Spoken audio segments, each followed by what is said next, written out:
దేవునికి స్తోత్రం కలుగును గాక. హల్లెలూయా, హల్లెలూయా, హల్లెలూయా. అందరం లేచి నిలబడి దేవుని యొక్క వాక్యాన్ని మనం చదువుతాం. అందరం లేచి నిలబడి దేవుని యొక్క వాక్యాన్ని మనం చదువుతాం. పరిశుద్ధ గ్రంథముల నుండి మత్తయి సువార్త 12వ అధ్యాయము 30, 31, 32 వచనాలు మనం చదువుదాం. పరిశుద్ధ గ్రంథముల నుండి మత్తయి సువార్త 12వ అధ్యాయము 31, 32, 30, 31, 32 చదువుతాం. నా పక్షమున ఉండని వాడు నాకు విరోధి, నాతో కలిసి సమకూర్చిన వాడు చెదరగొట్టువాడు. కాబట్టి నేను మీతో చెప్పినది ఏమనగా మనుషులు చేయు ప్రతి పాపమును దోషణయు వారికి క్షమింపబడును, కానీ ఆత్మ విషయమైన దోషణకు పాప క్షమాపణ లేదు. మనిషి కుమారునికి విరోధముగా మాట్లాడువానికి పాప క్షమాపణ కలదు గాని పరిశుద్ధాత్మకు విరోధముగా మాట్లాడువానికి ఈ యుగమందైనను రాబో యుగమందైనను పాప క్షమాపణ లేదు. ప్రార్థన చేస్తాం. ఓ మమ్మలను మిక్కిలిగా ప్రేమించిన మా మంచి తండ్రి, జీవం గల దేవుడా, జీవాధిపతి, నిన్న నేడు నిరంతరము ఒకటే రీతిగా ఉన్న మా పరమ తండ్రి, నా ప్రభు అయిన బ్రహ్మ క్రీస్తు, నీ పవిత్రమైన పాదాలకు వందనాలు, స్తుతులు, స్తోత్రములు స్తోత్రములు స్తోత్రములు స్తోత్రములు ప్రభువానికి స్తుతులు స్తోత్రములు చెల్లిస్తూ ఉన్నాం. ఓ నిశ్చయముగా నా ప్రభువా, ఈ సాయంకాల సమయంలో మా ప్రియులు నాయన మా యొక్క సహోదరి పద్మా సిస్టర్ గారు గృహంలో చేరి ఈ యొక్క 2వ ఆరాధన కార్యక్రమాన్ని మేము జరుపుకోవడానికి మీరు చూపిన కృపను బట్టి, ప్రేమను బట్టి వందనాలు, స్తుతులు, స్తోత్రములు చెల్లిస్తున్నాం ప్రభువా. నిశ్చయముగా నా ప్రభువా, చదవబడిన ఈ వాక్య భాగమును మీరు ఆశీర్వదించండి, దీవించమని మీ సన్నిధిలో ప్రార్థిస్తున్నాను తండ్రి. నీ వాక్యములో రాయబడింది ప్రభువా, మనుష్యుడు రొట్టె వలన మాత్రమే జీవించడు గాని దేవుని నోట నుండి వచ్చు ప్రతి మాట వలన జీవించునని నీ వాక్యములో రాయబడింది ప్రభువా. ఓ నిశ్చయముగా నా తండ్రి, నీ వాక్యము నన్ను బ్రతికించుచున్నది, నా బాధలలో అదే నాకు నెమ్మదిని కలిగించుచున్నదని నీ వాక్యములో రాయబడింది.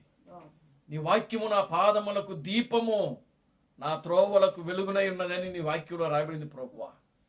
ఈ రాత్రి ప్రభువా, మా జీవితాలకు కావలసినటువంటి ఆత్మీయ సందేశాన్ని ఓ ప్రభువా మీ యొక్క ఆశీర్వాదాలతో కలిపి మీరు మాకు అందించండి ప్రభువా. ఓ నిశ్చయముగా నా తండ్రి, నీ వాక్యము ద్వారా మా ఆత్మీయ జీవితాలు బలపరచండి. నీ యొక్క వాక్యము ద్వారా మా ఆత్మీయ జీవితాలు నా తండ్రి సరిచేయండి ప్రభువా. నీ యొక్క వాక్యము ద్వారా నా తండ్రి మా ఆత్మీయ జీవితాలను ప్రభువా మీరే స్థిరపరచమని మీ సన్నిధిలో ప్రార్థిస్తున్నాను తండ్రి. నీ వాక్యమునకు వ్యతిరేకంగా పనిచేయుచున్నటువంటి ప్రతి విధమైన చీకటి కార్యములను, దయ్యపు కార్యములను, దురాత్మ శక్తులను నా ప్రభు అయిన క్రీస్తు బ్రహ్మనామంలో గద్దించి లయపరుస్తున్నాను తండ్రి. నీ కార్యములు జరిగించి మీరు మహిమ పొందమని జీవం కలిగిన నా ప్రభు అయిన క్రీస్తు బ్రహ్మను సర్వశక్తి కలిగిన నామములో ప్రార్థించి స్తుతించి వేడుకొనుచున్నాము. ఆమేన్. అందరూ కూర్చోండి. దేవుని నామానికి మహిమ కలుగును గాక. హల్లెలూయా, హల్లెలూయా, హల్లెలూయా, హల్లెలూయా. మన ప్రభువును రక్షకుడును విమోచకుడైన ప్రభు అయిన క్రీస్తు బ్రహ్మనామములో మీ అందరికీ నా వందనాలండి. అందరికి వందనాలు. ఈ రాత్రి కాల సమయంలో మరలా మన యొక్క సహోదరి పద్మా సిస్టర్ గారు గృహంలో చేరి ఆయన స్తుతించడానికి, ఆయన గణపరచడానికి, దేవునిని మహిమపరచడానికి దేవుడు మనకు మంచి సమయాన్ని ఇచ్చాడు. దేవునికి స్తోత్రం కలుగును గాక. హల్లెలూయా, ఆమేన్, హల్లెలూయా.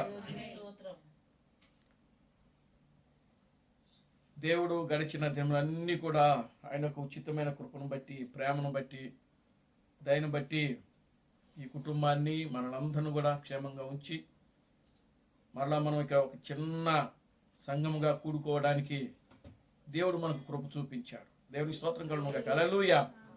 ఇది కేవలము దేవుని యొక్క ఆలోచన, దేవుని యొక్క చిత్తము, దేవుని యొక్క ప్రణాళిక మాత్రమే. దేవుని నామానికి మహిమ కలుగును గాక. హల్లెలూయా. చూడండి, గత ఉదయకాల సమయంలో మనం చదివాం మరణకరమైన పాపము, మరణము కాని పాపము. పాపములు రెండు రకాలుగా ఉన్నట్లుగా మనం వాక్యంలో మనం చూసాం. దేవుడి స్తోత్రం కలుగును గాక. హల్లెలూయా. చూడండి, మొదటి యోహాను రాసిన పత్రిక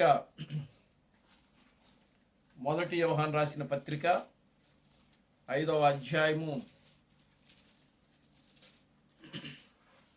15వ వచనమును మనం చదువుదాం.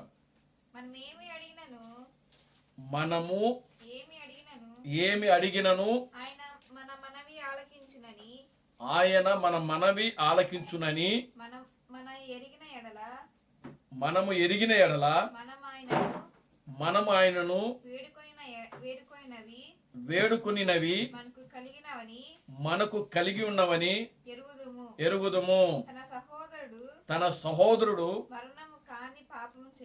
మరణము కాని పాపము చేయగా ఎవడైనను చూచిన ఎడల అతడు వేడుకొనును. అతనిని బట్టి దేవుడు మరణము కాని పాపం చేసిన వారికి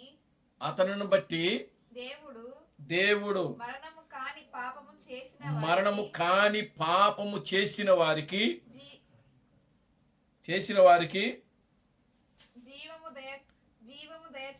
జీవము దయచేయును. మరణకరమైన పాపము కలదు. అట్టి దాని గురించి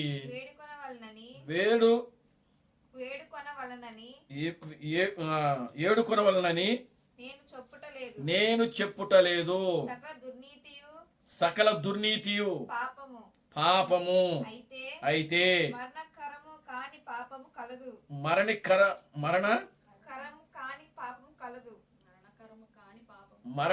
కాని పాపము కలదు. దేవుని స్తోత్రం కలుగును గాక. హల్లెలూయా. ఏం చదువుతున్నారండి వాక్యం ముక్కలుగా? దేవుని స్తోత్రం కలుగును గాక. హల్లెలూయా. చదవండి వాక్యం. పొద్దున్నే లేచి మీరు ప్రశాంతంగా పరిశుద్ధ గ్రంథాన్ని తీసుకొని తెలుగు చదవండి, తెలుగు నేర్చుకోండి బాగా. మీరు ఇంగ్లీషు చదివితే ఇంగ్లీష్ మాకు రాదు, పోనీ ఇంగ్లీష్లో చదివిద్దామని అంటున్నా. దేవుని స్తోత్రం కలుగును గాక. హల్లెలూయా. ఏమండి, కనుక మాకు వచ్చింది తెలుగే కాబట్టి, మేము ఫాలో అయ్యేది తెలుగే కాబట్టి మీరు తెలుగు నేర్చుకోవాల్సిందే. దేవునికి స్తోత్రం కలుగును గాక. హల్లెలూయా. మంచిది, చాలా సంతోషం. చూడండి, ఇక్కడ యోహాను 2 పాపముల గురించి మాట్లాడుతున్నాడు. మొదటిది ఏమిటంటే మరణకరమైన పాపము, రెండవది మరణకరము కాని పాపము. మొదటిదేమో మరణము కాని పాపము, రెండవది మరణకరమైన పాపము. దేవుని స్తోత్రం కలుగును గాక. హల్లెలూయా. మొదటిది ఏంటిది? మొదటి పాపం ఏంటంటే మరణకరము కాని పాపము. దేవుని స్తోత్రం కలుగును గాక. హల్లెలూయా. రెండవది మరణకరమైన పాపము. అంటే మనం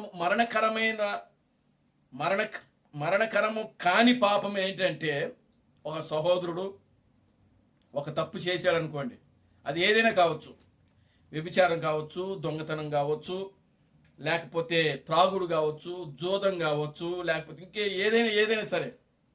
అంటే ఒక వ్యక్తి దేవుని నమ్ముకొని పరిశుద్ధమైన జీవితం జీవిస్తూ అనుకోని సమయంలో ఒకవేళ అతను ఏ పరిస్థితుల్లో ఉండి ఆ తప్పు, ఆ పాపము చేస్తున్నాడో, అది చూసినటువంటి మరొక సహోదరుడు అతని గురించి ప్రార్థన చేస్తే దానికి ఏముందంట? క్షమాపణ ఉందంట. దేవుని స్తోత్రం కలుగును గాక. హల్లెలూయా. ఆ పాపానికి ఏముంది? క్షమాపణ ఉంది. దేవుడు ఆ పాపాన్ని క్షమించి అతనికి ఏమిస్తాడంట? జీవమును ఇస్తాడంట. దేవుని స్తోత్రం కలుగును గాక. హల్లెలూయా. Glory to God. హల్లెలూయా. అంటే ఒక వ్యక్తి వాక్యాన్ని నమ్మి, వాక్యమును అంటే ప్రతి కాలములో ఒక సందేశం ఉన్నది. ఆ సందేశమును ఆ కాలములో ఒక దేవుడు ఏ ప్రవక్తనైతే పంపాడో ఆ ప్రవక్త యొక్క వర్తమానాన్ని నమ్మి ఆ వర్తమానంలో జీవిస్తూ ఆ వర్తమానంలో ముందుకు సాగుతున్నప్పుడు కొన్ని పరిస్థితుల్లో వాళ్ళకి ఎదురవుతా ఉంటాయి. ఈ లోకంలో మనం ఈ లోకంలో జీవిస్తున్నాం కాబట్టి దేవుని స్తోత్రం కలుగును గాక. హల్లెలూయా. సహజంగా మనం మానవులం కాబట్టి ఈ లోకములో ఉన్నటువంటి పాపములు కొన్ని మనకు ఎదురవుతూ ఉంటాయి. దేవుని స్తోత్రం కలుగును గాక. హల్లెలూయా. అవి ఖచ్చితంగా మనం ఎక్కడో ఒక దగ్గర పడిపోతూ ఉంటాం. పడినప్పుడు దేవుడు మనం చూచినప్పుడు, ఒకవేళ ఆ వ్యక్తి పాపం చేయటం మనం చూచినప్పుడు ఆ వ్యక్తి గురించి మనం ఏం చేయాలంట? వేడుకోవాలంట, ప్రార్థన చేయాలంట. ప్రార్థన చేసినప్పుడు తప్పకుండా దేవుడు ఆ ప్రార్థన విని ఆయన చేసినటువంటి ఆ పాపము, ఆ దోషము ఏదైతే ఉన్నదో దాన్ని దేవుడు తొలగించి దాన్ని సరిచేసి ఆ వ్యక్తిని ఏం చేస్తాడంట? క్షమిస్తాడట. దేవుని స్తోత్రం కలుగును గాక. హల్లెలూయా. క్షమించి ఏమిస్తానంటున్నాడు? జీవమును దయచేస్తాడంట. దేవుని స్తోత్రం కలుగును గాక. హల్లెలూయా. మరణకరమైన పాపము అంటే ఇక అక్కడ క్షమాపణ అనేదే లేదు. అంటే మరణకరమైన పాపము ఏమిటనంటే, వాస్తవంగా చెప్పాలంటే, నిజంగా చెప్పాలని అంటే, ఆ కాలము ఆ గడియకు సంబంధించిన వర్తమానమును నమ్మకపోవడమే మరణకరమైన పాపము. దేవునికి స్తోత్రం కలుగును గాక. హల్లెలూయా. డోరుడు కదా. హల్లెలూయా. చూడండి ప్రియమైన దేవుని బిడ్డలారా, మనం గత మధ్యాహ్న సమయంలో మాట్లాడాము ఇదే అంశాన్ని. దేవుని నామానికి మహిమ కలుగును గాక. హల్లెలూయా. క్షమించే పాపము, క్షమించరాని పాపము. కనుక ఇప్పుడు చూడండి, క్షమించే పాపము పరిశుద్ధ గ్రంథములో ఉన్నది, క్షమించరాని పాపము పరిశుద్ధ గ్రంథములో ఉన్నది. దేవుని స్తోత్రం కలుగును గాక. హల్లెలూయా. కనుక క్షమించే పాపము అనేది మనం ఆల్రెడీ మాట్లాడేశాం. దేవుని నామానికి మహిమ కలుగును గాక. హల్లెలూయా. ఒకరోజు యేసుక్రీస్తు దగ్గరికి ఒక పాపాత్మురాలైన స్త్రీ, వ్యభిచారం చేస్తూ పట్టబడినటువంటి స్త్రీ ఆమెను పట్టుకొని వచ్చారు. దేవుని స్తోత్రం కలుగును గాక. హల్లెలూయా. పట్టుకొని వచ్చి రాళ్ళతో కొడుతూ తరుముకుంటూ వచ్చారు. ఆమెను పట్టుకొచ్చి యేసుక్రీస్తు దగ్గర నిలబెట్టి ఆ శాస్త్రులు, పరిశీలు, సద్దుకాయలు వారు యేసు ఏం మాట్లాడతాడో ఆయనలో ఏదో ఒక తప్పు పట్టుకోవాలని, ఆయన మీద నేరము మోపాలని ప్రియులారా గమనించండి. ఆయన అడిగారు, బోధకుడా, మోషే ధర్మశాస్త్ర ప్రకారము ఒక స్త్రీ వ్యభిచారమందు పట్టబడినప్పుడు ఆమెను రాళ్లతో కొట్టి చంపవలనని మోషే ధర్మశాస్త్రంలో రాయబడింది కదా, అయితే నీవేమంటావు అని ఆయన్ను అడిగారు. దేవునికి స్తోత్రం కలుగును గాక. హల్లెలూయా. అప్పుడు యేసుక్రీస్తు ఏం చేసినాడు? ఆమె వంక చూశాడు. తర్వాత ఆమెను తరుముకుంటూ వచ్చినటువంటి ఆ ప్రజల వైపు చూశాడు ఆయన. దేవునికి స్తోత్రం కలుగును గాక. హల్లెలూయా. అప్పుడు కొంచెంసేపు ఆగి ఆయన ఏం చేశాడంటే ఒక మాట అన్నాడు, మీలో పాపం లేనివాడు మొట్టమొదటిగా మీద రాయి వేయము అని చెప్పాడు. దేవునికి స్తోత్రం చెప్పాడు. హల్లెలూయా. అప్పుడు చూడండి, ఆయన ఆ మాటని ఆయన తన వేలుతో నేల మీద ఏదో రాయుచుండెను అని వాక్యంలో రాయబడింది. ఆ మాటని యేసుక్రీస్తు తల ఉంచుకొని ఆయన నేల మీద ఏదో రాయుచుండేనని వాక్యం రాసింది. అప్పుడు ఆ జనులంతా అనుకున్నారు, ఓమో మా పాపాలు రాసేస్తున్నాడు అని చెప్పి ఎవరు కూడా ఆ స్త్రీ మీద రాయి వేయకుండగా వచ్చిన వాళ్ళు వచ్చినట్టు మళ్ళా తిరిగి వెళ్ళిపోయారు. దేవుని స్తోత్రం కలుగును గాక. హల్లెలూయా. అప్పుడు యేసుక్రీస్తు అందరూ వెళ్ళిపోయిన తర్వాత ఆమెతో మాట్లాడతాడు, అమ్మా, ఎవరునూ నీ మీద రాళ్ళు వేయలేదా? అయితే నేను కూడా నీ మీద రాయి వేయడానికి అర్హత కలిగినోడు ఆయనే. ఎవరు? వాళ్ళకి అర్హత లేదు. ఎందుకని? వారు పాపులు కాబట్టి.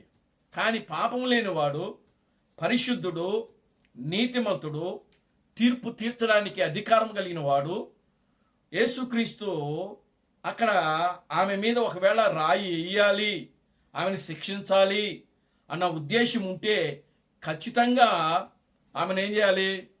రాళ్ళతో కొట్టేవాడే. కానీ ప్రభు అక్కడ ఏం చేస్తున్నాడంటే నేను కూడా నిన్ను శిక్షించను అని చెప్పాడు ఆయన.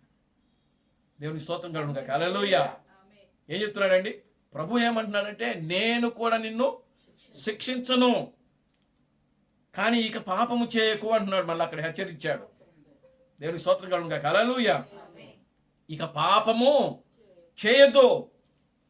ఇప్పుడు వరకు చేసావు కదా, ఇంక మానేయి, ఇక చెయ్యొద్దు. దేవునికి స్తోత్రం కలుగును గాక. హల్లెలూయా. ఇప్పటి వరకు నువ్వు చేసిన పాపములన్నీ కూడా ఏం చేయబడ్డాయి? క్షమించబడ్డాయి. Glory to God. హల్లెలూయా. ఒకవేళ ఇప్పటి నుంచిగా నువ్వు పాపం చేస్తే అది క్షమించబడదు. దేవునికి స్తోత్రం కలుగును గాక. హల్లెలూయా. చూడండి ఏం చెప్తున్నాడు ఆయన? నువ్వు ఇక పాపము చేయకు. ఇక నుంచి కానీ నువ్వు పాపము చేస్తే ఆ పాపములు క్షమించబడవు అని యేసుక్రీస్తు ఇండైరెక్ట్గా ఆమెతో మాట్లాడుతున్నాడు. అవునా? దేవుని స్తోత్రం కలుగును గాక. హల్లెలూయా. పాపము చేయకు అని అన్నాడు. అని అన్నాడు అని అంటే దాని అర్థం ఏంటంటే ఒకవేళ నువ్వు పాపం చేస్తే మరలా శిక్షలోకి వస్తావు, తీర్పులోకి వస్తావు, నీకు క్షమాపణ ఉండదు, జాగ్రత్త అని హెచ్చరించాడు. దేవుని స్తోత్రం కలుగును గాక. హల్లెలూయా. అప్పుడు ఆమె పాపములు ఏమైపోయినాయి? క్షమించబడ్డాయి. ఆమె చేసిన పాపము పెద్ద నేరం కాదు, అది క్షమించే పాపం. అది దేవుని స్తోత్రం చెప్పండి. హల్లెలూయా. చూడండి ఇంకో చిన్న ఉదాహరణ క్షమించే పాపానికి. ఉదాహరణ, తప్పిపోయిన కుమారుడు మనకు పరిశుద్ధ గ్రంథంలో మనకు కనబడతా ఉంటాడు. ఒక తండ్రికి 2 కుమారులు ఉన్నారు. అవునా? దేవుని స్తోత్రం కలుగును గాక. హల్లెలూయా. ఆ చిన్న కుమారుడు ఏం చేశాడు అని అంటే తండ్రి దగ్గరికి వెళ్ళి, తండ్రి నాకు రావాల్సిన ఆస్తి అంతా కూడా నీవు నాకు పంచి ఇచ్చేయి, నేను దేశాంతరము పోయి వ్యాపారము చేసి ఇదిగో నేను ఇంకను సంపాదించుకుంటానని చెప్పి తన ఆస్తి అంతా కూడా ఏం చేస్తాడు? తనకు రావాల్సినటువంటి భాగాన్ని, ఆస్తిలో తనకు రావాల్సినటువంటి వాటానంతా కూడా ఆయన తీసుకుని ఏం చేస్తాడు? దూరదేశంలోకి వెళ్ళిపోతాడు. మరి దూరదేశమునకు వెళ్ళినటువంటి ఆ యొక్క చిన్న కుమారుడు అక్కడేమైనా వ్యాపారం చేసి దానిని అభివృద్ధి చేసుకున్నాడా అని అంటే అది లేదు. ఏం చేశాడు? తన ఆస్తిని అంతా కూడా ఏం చేసుకున్నాడంటే పాడు చేశాడు, దుర్వ్యాపారం చేసుకున్నాడు. దేవుని స్తోత్రం కలుగును గాక. హల్లెలూయా. మొత్తం పాడు చేసుకున్నాడు, అయిపోయింది. తాను తండ్రి దగ్గర నుంచి తీసుకుని వెళ్ళినటువంటి ఆస్తి అంతా కూడా ఏమైపోయింది అని అంటే దుర్వ్యాపారం చేసుకున్నాడు, పాడు చేశాడు. చివరికి ఆయనకి తినడానికి కూడా ఏమీ లేవు. ఒక దగ్గరికి పని చేరాడు. ఆ పని ఏమిటంటే పందులు మేపే పని. దేవుని స్తోత్రం కలుగును గాక. హల్లెలూయా. పందులు మేపే పని. వానికి ఆహారానికి ప్రియులరా ఏమీ లేక వానికి ఆకలేస్తే ఏం తిన్నాడు? ఆ పందుల యొక్క పొట్టును ఆయన తినడానికి చూశాడు. దేవుని స్తోత్రం కలుగును గాక. హల్లెలూయా. అంతగా దిగజారిపోయాడు. అయితే తండ్రి ఆ యొక్క కుమారుడు మరలా వస్తాడని చెప్పి ఆ కుమారుడు కోసం ఏం చేస్తున్నాడంటే ఎదురు చూస్తా ఉన్నాడు ఆయన. దేవుని స్తోత్రం కలుగును గాక. హల్లెలూయా. ఎప్పుడు వస్తాడు నా కుమారుడు అని చెప్పి. ఆమేన్. Glory to God. హల్లెలూయా. చూడండి ప్రియులారా, గమనించండి. అప్పుడు ఆ పందుల దగ్గర పని చేస్తున్నటువంటి ఆ చిన్న కుమారుడికి ఒకానొక దినమున జ్ఞానోదయం వచ్చింది. నా తండ్రి ఇంట అనేక పనివాళ్ళు ఉన్నారు. ఒకవేళ నేను మరలా తిరిగి వెళితే నా తండ్రి నన్ను క్షమిస్తాడు, నన్ను చేర్చుకుంటాడు. నేను కుమారుడుగా ఉండడానికి కాదు, కానీ ఆ పని వాళ్ళలో ఒక్కడికైనా ఉండి ఆ పని చేసుకుంటే ఖచ్చితంగా నాకు సమృద్ధిగా ఆహారము దొరుకుద్దని ఆలోచన చేసి మరలా తిరిగి వెనక్కొచ్చాడు. దేవునికి స్తోత్రం కలుగును గాక. హల్లెలూయా. తండ్రి కనిపెడతా ఉన్నాడు. తప్పిపోయిన నా కుమారుడు ఎప్పుడొస్తాడా అని చెప్పి ఆ కుమారుడు కోసము తండ్రి ఎదురు చూస్తా ఉన్నాడు. దేవునికి స్తోత్రం కలుగును గాక. హల్లెలూయా. తండ్రి ఎదురు చూచిన రీతిగానే కుమారుడు వచ్చాడు. ఎలా వచ్చాడు? మురికి గుడ్డలతో వచ్చాడు. దేవునికి స్తోత్రం కలుగును గాక. హల్లెలూయా. ఎలా వచ్చాడు? మురికి గుడ్డలతో. ఆయన దగ్గర అంతా కూడా దుర్వాసన, పందుల వాసన వస్తుంది. దేవునికి స్తోత్రం కలుగును గాక. హల్లెలూయా. చూడండి, భయంకరమైన వాసన. అతను నడుచుకుంటూ వస్తుంటేనే ఆ వాసన భయంకరంగా ఉంటా ఉంది. తండ్రి పరిగెత్తుకుంటూ వెళ్ళి, ప్రియులారా, ఆ వాసన ఆయన పట్టించుకోలేదు, ఆ దుర్వాసన ఆయన పట్టించుకోలేదు, ఆయన దగ్గర ఉన్న వస్త్రాలు ఆయన పట్టించుకోలేదు.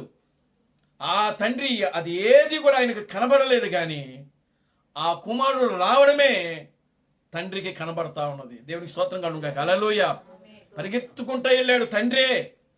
ఆ కుమారుడికి ఎదురుగా పరిగెత్తుకుంటూ వెళ్ళి అతని మెడ మీద పడి ముద్దు పెట్టుకుని అతనిని ఏం చేసుకున్నాడంటే కౌగిలించుకున్నాడు ఆయన. దేవునికి స్తోత్రం కలుగును గాక. హల్లెలూయా. ఆమేన్. హల్లెలూయా. చేర్చుకుని కౌగిలించుకుని అతని మెడ మీద పడి ఆయన ఏం చేసినాడు? ముద్దు పెట్టుకున్నాడు. ముద్దు పెట్టుకొని ఆ కుమారుణ్ణి పని వాళ్ళకి అప్పగించాడు. పని వాళ్ళు తీసుకెళ్లి శుభ్రంగా స్నానం చేయించారు, బట్టలు మార్చారు. దేవుని స్తోత్రం కలుగును గాక. హల్లెలూయా. ప్రశస్తమైన అంగీకిని తొలగించారు. ఆ తండ్రి యొక్క ఉంగరాన్ని ఆ కుమారుడికి పెట్టారు. దేవుని స్తోత్రం కలుగును గాక. హల్లెలూయా. తప్పిపోయిన ఈయన కుమారుడు మళ్ళా తిరిగి వచ్చాడు కాబట్టి మీరు విందు చేయమని చెప్పాడు ఆయన. దేవునికి స్తోత్రం కలుగును గాక. హల్లెలూయా. అంటే తండ్రి ఆయన చేసిన పాపాలన్నీ కూడా ఏం చేసినాడు? క్షమించాడు. పెద్ద నేరం ఏం చేయలేదు ఆయన. ఆయన ఆస్థాన్ని తీసుకుని వెళ్ళాడు, పాడు చేసుకున్నాడు అంతే. దేవునికి స్తోత్రం చెప్పండి. హల్లెలూయా. Glory to God. హల్లెలూయా. కనుక తండ్రి ముందు ఆ పాపాలన్నీ కూడా ఏవి కూడా కనబడలేదు. తండ్రి కనబడింది ఒకటే, నా కుమారుడు మళ్ళీ తిరిగి నా దగ్గరికి వచ్చాడు. దేవునికి స్తోత్రం కలుగును గాక. హల్లెలూయా. తప్పిపోయిన ఈ నా కుమారుడు మళ్ళా తిరిగి వచ్చాడు. అది సంతోషం. ప్రియులారా, గమనించండి, మనం అంతకుముందు ఒక క్రీస్తు మరణం చెప్పాడు కదా, డానియల్ క్యూర్ అనేటువంటి వ్యక్తి పాపములు దేవుడు ఏ విధంగా క్షమించాడు. నిజంగా ఆయన ఈ లోకంలో జీవించినప్పుడు ఆ డానియల్ క్యూర్ అనేటువంటి వ్యక్తి చాలా పరిశుద్ధముగాను, పవిత్రముగాను, నీతిమంతుడుగా, యథార్థవంతుడుగా, ఏమండి, తాను జీవించినంత కాలము కూడా దేవుని యందు భయము భక్తి కలిగి జీవించినటువంటి వ్యక్తి. క్షమించరాని పాపము తన జీవితంలో ఎన్నడూ ఎప్పుడు కూడా ఆయన చేయలేదు. దేవునికి స్తోత్రం కలుగును గాక. హల్లెలూయా. ఒకవేళ తాను చేసి ఉంటే ఏదైనా క్షమించే పాపములోనే అతను తీసుకుని రాబడ్డాడు. అక్కడ చూడండి, అక్కడ ఆ యొక్క డానియల్ క్యూర్ వెనకాల నుంచి మాట్లాడినటువంటి వ్యక్తి ఆయన ఏమంటున్నాడు? తండ్రి, ఇతను గురించి నేను రక్తమును చిందించాను. దేవునికి స్తోత్రం కలుగును గాక. హల్లెలూయా. చూడండి, ఆ స్వరం ఆయనతో, ఆ డానియల్ క్యూరుతో మాట్లాడుతూ ఉన్నది. ఏమని మాట్లాడుతుంది? నువ్వు ఎన్నడైనా అబద్ధం ఆడేవా? ఒకసారి జ్ఞాపకం చేసుకో. తండ్రి, నేను అబద్ధం ఆడాను. ఒకవేళ నువ్వు ఎవరికైనా ఇవ్వవలసింది ఇవ్వలేక మర్చిపోయావా? ఒకసారి గుర్తు చేసుకో. తండ్రి, నేను నిజంగానే పలానోళ్ళకి నేను వాళ్ళ దగ్గర తీసుకుని నేను దాన్ని తిరిగి ఇవ్వలేకపోయాను. కనుక ఇవన్నీ నిజంగా చెప్పాలంటే అవన్నీ దేవుని దృష్టిలో మురికి గుడ్డ లాంటివి. దేవుని స్తోత్రం కలుగును గాక. హల్లెలూయా. ఇవన్నీ క్షమించే పాపాలు. వాటన్నిటి గురించి దేవుడు రక్తం అక్కడ ప్రియులరా చిందించేశాడు. దేవుని నామానికి మహిమ కలుగును గాక. హల్లెలూయా. కనుక మానవులుగా మనము ఈ లోకములో జీవించినంత కాలము శరీర సంబంధమైన పాపములలో ఒకవేళ పడిపోతే, పడాలని నా ఉద్దేశం కాదు, చేయమని నా ఉద్దేశం కాదు. దేవుని స్తోత్రం కలుగును గాక. హల్లెలూయా. అటువంటి పరిస్థితులు వచ్చి మనం చేస్తే ఖచ్చితంగా దేవుడు ఆ పాపమును మనం ఏం చేయాలంటే ఆ వ్యక్తి గురించి ప్రార్థించినప్పుడు ఆ ప్రార్థన దేవుడు విని ఆ పాపాలు క్షమించబడతాయి. కానీ ఇక్కడ క్షమించరాని పాపము ఏమిటి అనంటే ఆ కాలమును, ఆ గడియను, ఆ గడియకు సంబంధించిన వర్తమానికుణ్ణి, వర్తమానమును తృణీకరించడమే క్షమించరాని పాపము. దేవుని నామానికి మహిమ కలుగును గాక. హల్లెలూయా. Glory to God. హల్లెలూయా. చూడండి, ఆదికాండము క్షమించరాని పాపముల గురించి కొన్ని విషయాలు మనం మాట్లాడదాం. ఆదికాండము 18వ అధ్యాయము 20వ వచనం నుంచి. మరియు యెహోవా సొదొమ గొమొర్రాలను గురించిన మొర గొప్పది, వాటి పాపము బహు ఘోరమైనది, బహు భారమైనది గనుకను నేను దిగిపోయి నా యొద్దకు వచ్చిన ఆ మొర చొప్పుననే వారు సంపూర్ణముగా చేసిరో లేదో చూచెదను. చేయని ఎడల నేను తెలుసుకుందనను ఆ మనుషులు తిరిగి సొదొమ వైపుగా వెళ్ళిరి. ఇంకా యెహోవా సన్నిధిని నిలుచుండెను. అప్పుడు అబ్రహాము సమీపించి ఇట్లా. చాలండి, చూడండి, ఇక్కడ సొదొమ గొమొర్రా గురించి దేవుడు మాట్లాడుతున్నాడు. దేవుని స్తోత్రం కలుగును గాక. హల్లెలూయా. సొదొమ గొమొర్రాల యొక్క పాపము ఎలా ఉందంట? చెప్పండి, బహు భారమైందంట. అంటే భయంకరమైన పాపము సొదొమలో జరుగుతుంది. దేవుని స్తోత్రం కలుగును గాక. హల్లెలూయా. ఏమిటా పాపము? 19వ అధ్యాయము చూడండి. దేవుని స్తోత్రం కలుగును గాక. హల్లెలూయా. 19వ అధ్యాయము 5వ వచనం నుంచి. లోతును పిలిచి ఈ రాత్రి నీ యొద్దకు వచ్చిన మనుషులు ఎక్కడా? మేము వారిని కూడునట్లు మా యొద్దకు వారిని వెలుపలకు తీసుకుని రమ్మని అతనితో చెప్పగా. చూడండి, ఇక్కడ ఆగండి. 4వ వచనం చదవండి ముందు. వారు పండుకొనక ముందు ఆ పట్టణస్థులు అనగా సొదొమ మనుష్యులు, బాలురను, వృద్ధులను, ప్రజలందరూ నలుదిక్కుల నుండి కూడి వచ్చి ఆ ఇల్లును చుట్టూ వేసి లోతుని పిలిచి ఈ రాత్రి నీ యొద్దకు వచ్చిన మనుషులు ఎక్కడా?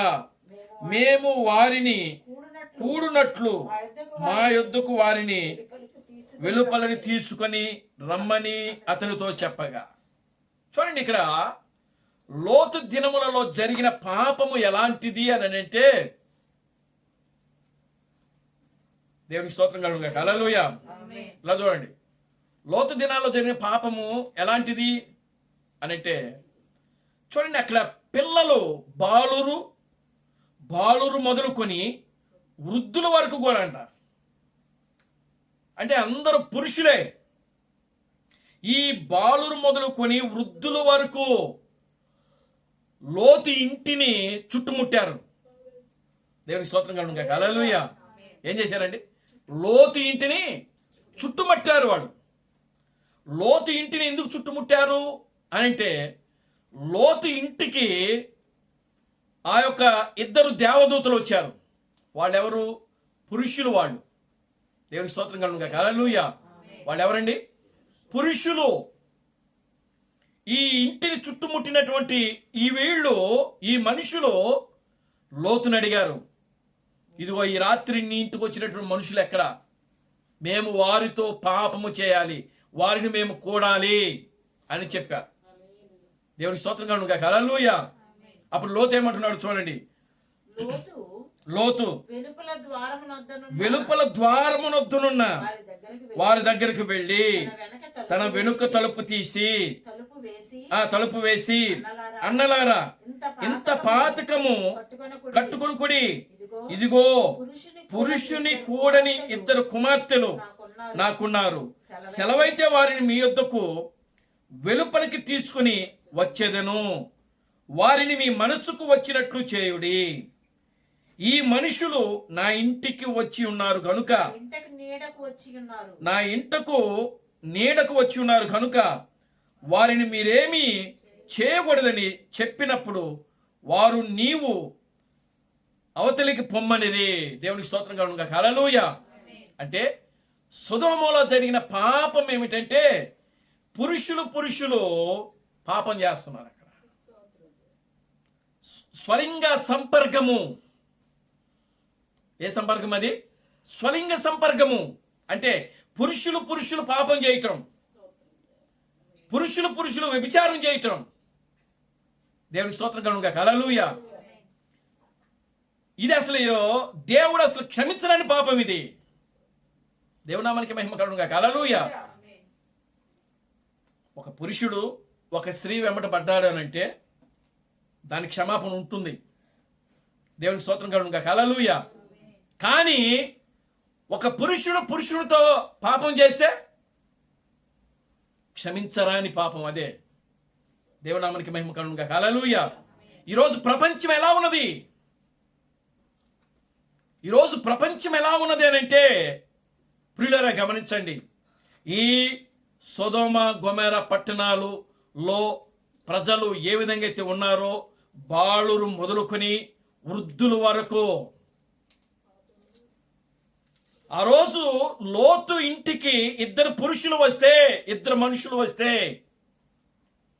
ప్రియమైన దేవుని బిడ్డలారా, వారితో ఈ యొక్క బాలురు మొదలుకొని వృద్ధుల వరకు వారితో కలవాలని, వారిని కూడాలని, వాళ్ళని పాడు చేయాలని ఆలోచన చేశారు. స్వలింగ సంపర్కం అక్కడ జరుగుతూ ఉన్నది. భయంకరమైన పాపం అక్కడ జరుగుతూ ఉన్నది. దేవునికి స్తోత్రం కలుగును గాక. హల్లెలూయా. దేవుడు చూశాడు దాన్ని. ఆమేన్. హల్లెలూయా. దేవుడు చూసి అక్కడ దిగి వచ్చి ఏమంటున్నాడు? వాడు ఇంకా దాన్ని చేస్తున్నారా లేదా అని చూడటానికి వచ్చాడంటే దేవుడు అక్కడికి. వాళ్ళ యొక్క పాపము, వాళ్ళ యొక్క భయంకరమైన ఆ ఘోరమైన పాపము దేవుడు సహించలేకపోతున్నాడు ఇక్కడ. దేవునామానికి మహిమ కలుగును గాక. హల్లెలూయా. నిజంగా ఎంత భయంకరమైంది అది. దేవునామానికి మహిమ కలుగును గాక. హల్లెలూయా. ఎంత భయంకరమైన పాపము. ఈరోజు కోర్టులు తీర్పులు ఇస్తా ఉన్నారు. పురుషులు పెళ్ళిళ్ళు ఇస్తున్నాయా? కోర్టులు తీర్పులు ఇస్తున్నాయా? దేవుని స్తోత్రం కలుగును గాక. హల్లెలూయా. స్త్రీలు పెళ్లి చేసుకోవచ్చు నచ్చితే. అంటే ఈరోజు పాపమునకు లైసెన్స్, దీని ఏమంటారు? అవునా కదా? నీ ఇష్టం, నీకు చేసుకోవాలనిపిస్తుందా? వెళ్ళిపో చేసుకో. పురుషుడు ప్రేమించుకోవడం, పెళ్లిళ్ళు చేసుకోవడం. స్త్రీలు ప్రేమించుకోవడం, పెళ్లిళ్ళు చేసుకోవడం. దేవుని స్తోత్రం కలుగును గాక. హల్లెలూయా. చూడండి ప్రియమైన దేవుని బిడ్డ, ఇప్పుడు ప్రతిదానికి చట్టం చేసి దాన్ని లైసెన్స్గా ఇచ్చేస్తున్నారు ఈ రోజున. అంటే ఏ దినాలు ఇవి? సొదొమ దినాలు, లోతు దినాలు, సొదొమ దినాలు. దేవుని స్తోత్రం కలుగును గాక. హల్లెలూయా.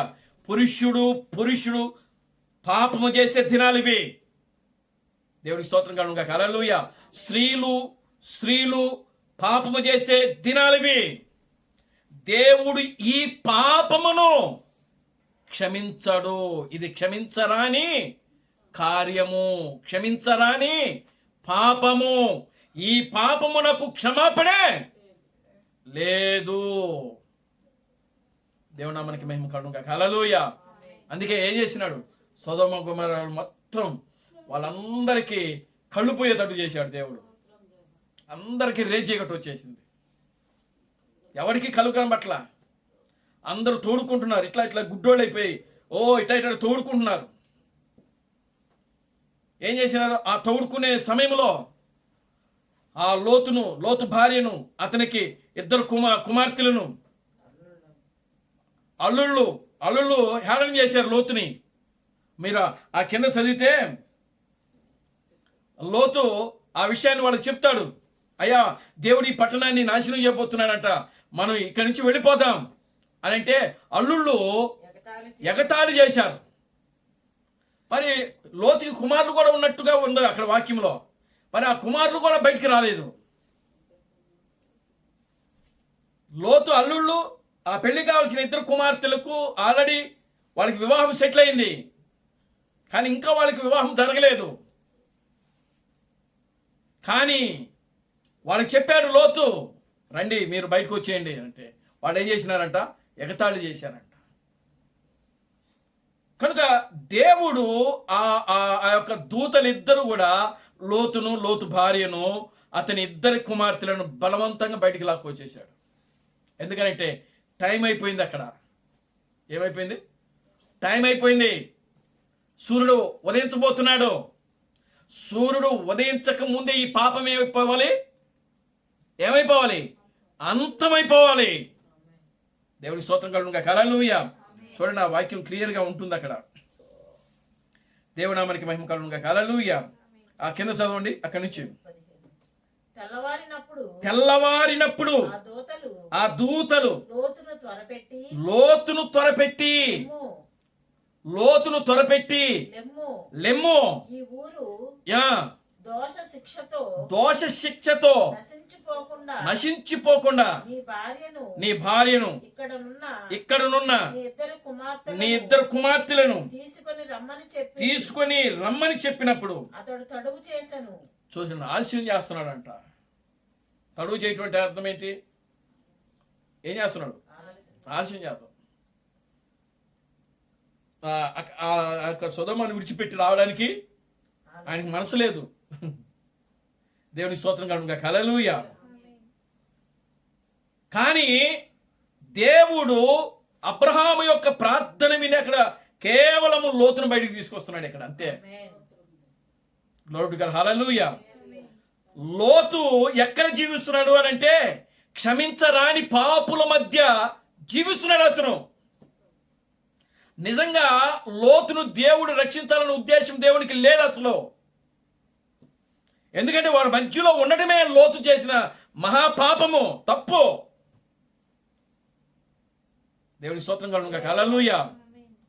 కానీ దేవుడు అబ్రహామును జ్ఞాపకం చేసుకొని అబ్రహాము చేసిన ప్రార్థన విని లోతును ఏం చేస్తున్నాడు అంటే ఇక్కడ బయటికి తీసుకొస్తున్నాడు.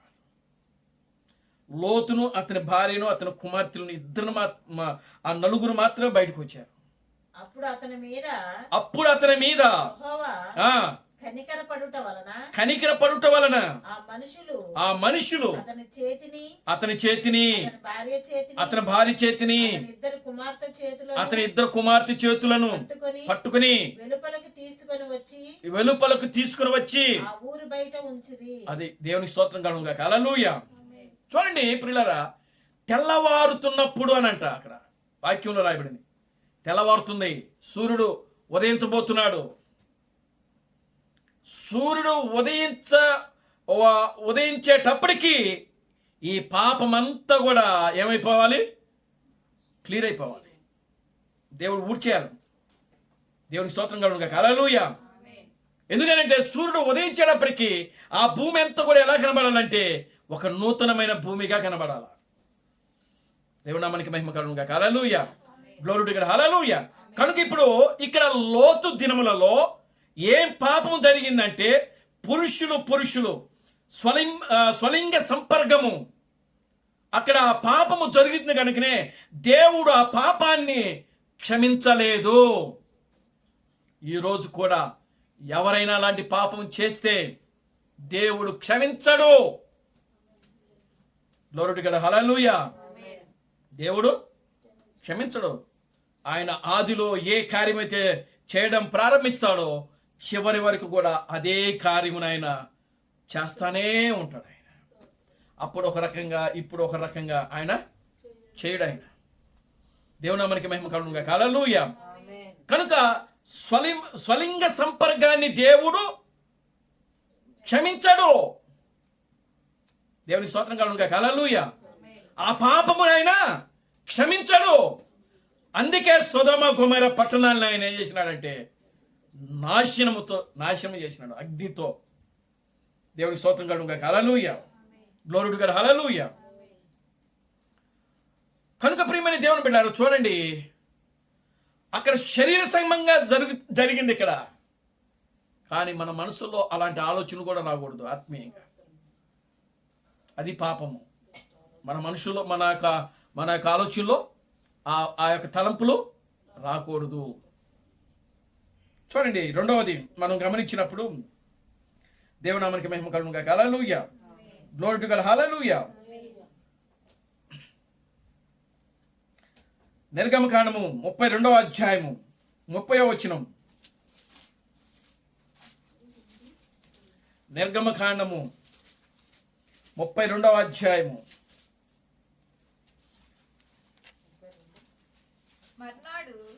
మరనాడు మోషే ప్రజలతో మీరు గొప్ప పాపము చేసితిరి గనుక యెహోవా యొద్దకు కొండెక్కి వెళ్ళుదును. ఒకవేళ మీ పాపమునకు ప్రాయశ్చిత్తము చేయగలనేమో అనేను. అప్పుడు మోషే యెహోవా యొద్దకు తిరిగి వెళ్ళి, అయ్యో ఈ ప్రజలు గొప్ప పాపము చేసిరి. వారు బంగారు దేవతలను తమ కొరకు చేసుకునిరి. అయ్యో నీవు వారి పాపమును ఒకవేళ పరిహరించితివా లేని ఎడల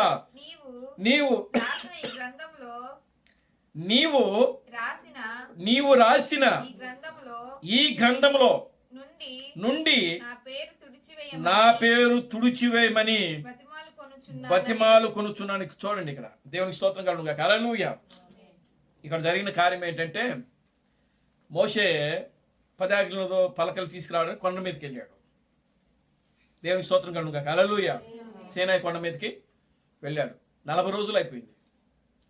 ఎన్ని రోజులు ఉన్నాడు అక్కడ? 40 రాత్రులు 40 పగళ్ళు ఉన్నాడు ఆయన.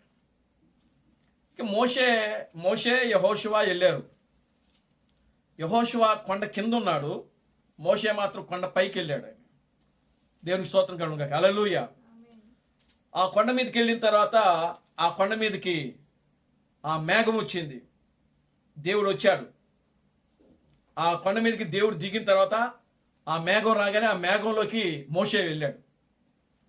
మేఘంలోకి మోషే వెళ్ళిన తర్వాత ఇంకెవరికి కనబడలా. మోషే ఎవరికి కనబడలా. యెహోషువకి కనబడలేదు, కింద ఉన్న యెహోషువకి కనబడలేదు, కొండ కింద జనాలకి ఎవ్వరికి కనబడలా. అలాగే ఎన్ని రోజులు ఉన్నాడు? 40 రోజులు ఉండిపోయాడు. 40 రాత్రులు 40 పగళ్ళు ఉండిపోయారు. ప్రజలంతా కూడా అక్కడ ఆందోళన చెందుతున్నారు, కలవరపడిపోతున్నారు. మోషే ఏమైపోయాడు? మోషే ఏమైపోయాడు? మోషే ఏమైపోయాడు? ఇప్పుడు మనల్ని తీసుకొచ్చి కొండ దగ్గర వదిలేశాడు. ఇక్కడి నుంచి మనకు మార్గం చూపించేది ఎవరు? కనానుకి అని చెప్పి వాళ్ళకై వాళ్ళు ఏం చేస్తున్నారంటే సొంత ఆలోచనలు చేయడం, సొంత ఉద్దేశాలు చేయడము మొదలుపెట్టారు ప్రజలు. దేవుని స్తోత్రం కలుగును గాక. హల్లెలూయా. మీరు చూడండి, ఆ యొక్క 32వ అధ్యాయం మొదటి నుంచి చూడండి.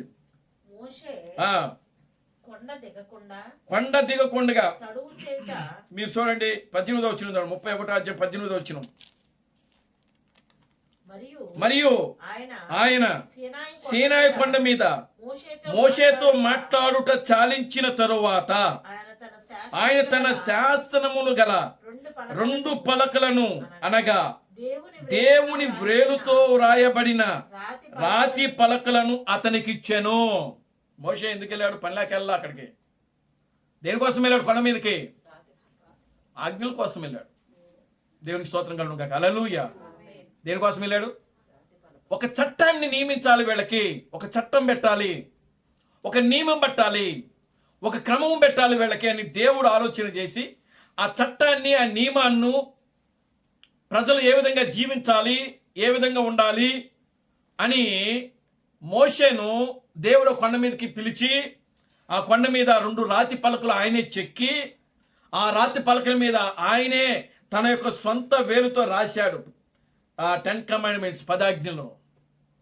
ఆ 10 ఆజ్ఞలు తీసుకొని రావడానికి 40 రోజులు అన్నపానములు మానేయాల్సి వచ్చింది మోషే. దేవునికి స్తోత్రం చెప్పండి. హల్లెలూయా. ఆమేన్. హల్లెలూయా. మీరు ఆ యొక్క 31వ అధ్యాయం అంతా కూడా మీరు పూర్తిగా చదివితే మీరు క్లియర్గా ఉంటుంది అక్కడ.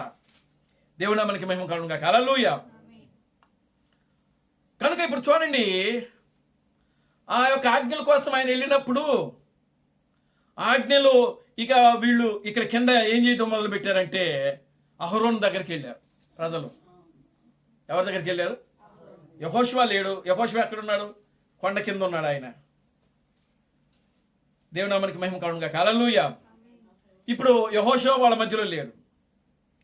ఇప్పుడు వాళ్ళకి దొరికింది ఎవరు అని అంటే అహరోను దగ్గరికి వెళ్ళి, ఏమయ్యా అహరోను, ఇదిగో ఏడి మీ తమ్ముడే ఏడి ఆ కొండ మీదకి వెళ్ళిపోయాడు, ఓ ఇంతవరకు రాలేదు, మనకి ఇప్పుడు ఎలా, మనం ఏం చేద్దాం అని అంటే అప్పుడు అహరోను ఏం చేసినాడంటే, మీ దగ్గర ఉన్న బంగారం అంతా తీసుకుని వచ్చి నాకు ఇవ్వండి అన్నాడు. దేవునికి స్తోత్రం కలుగునుగాక. హల్లెలూయా. ఏం చేశారు? ఏమన్నాడు? మీ దగ్గర ఉన్న బంగారం అంతా నా దగ్గరికి తీసుకుని రండి అన్నాడు. ఇశ్రాయేలీయులు ఏం చేసినారు? వాళ్ళ దగ్గర ఉన్న బంగారం అంతా తీసుకుని వెళ్ళి అహరోనుకి ఇచ్చారు. అహరోను ఏం చేసినాడు తెలుసా? బంగారముతో కూడినటువంటి విగ్రహాన్ని, దూడను తయారు చేశాడు. ఏం చేసినాడండి? దూడను తయారు చేశాడు. దూడని తయారు చేసి వాళ్ళ ముందు పెట్టాడు. దేవునికి స్తోత్రం కలుగునుగాక. హల్లెలూయా. ఇదే ఇక మిమ్మల్ని కనానుకి తీసుకుని వెళ్ళేది అని చెప్పాడు. దేవుని నామానికి మహిమ కలుగునుగాక. హల్లెలూయా.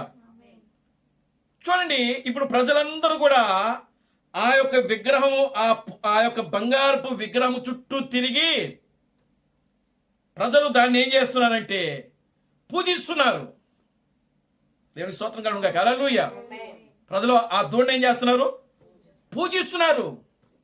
దాని చుట్టూ గంతులు వేస్తున్నారు. ఓ విగ్రహారాధన చేయడం మొదలు పెట్టారు. దేవుని నామానికి మహిమ కలుగునుగాక. హల్లెలూయా. Glory to God. హల్లెలూయా. చూడండి, విగ్రహారాధన చేయడం మొదలు పెట్టారు. ఓ వాళ్ళకి ఇష్టం వచ్చినట్టు త్రాగుతున్నారు. వాళ్ళ మనసుకు వచ్చినట్టు నాట్యం చేస్తున్నారు. ఓ భయంకరమైన పాపము. అక్కడ ఏం జరుగుతుంది?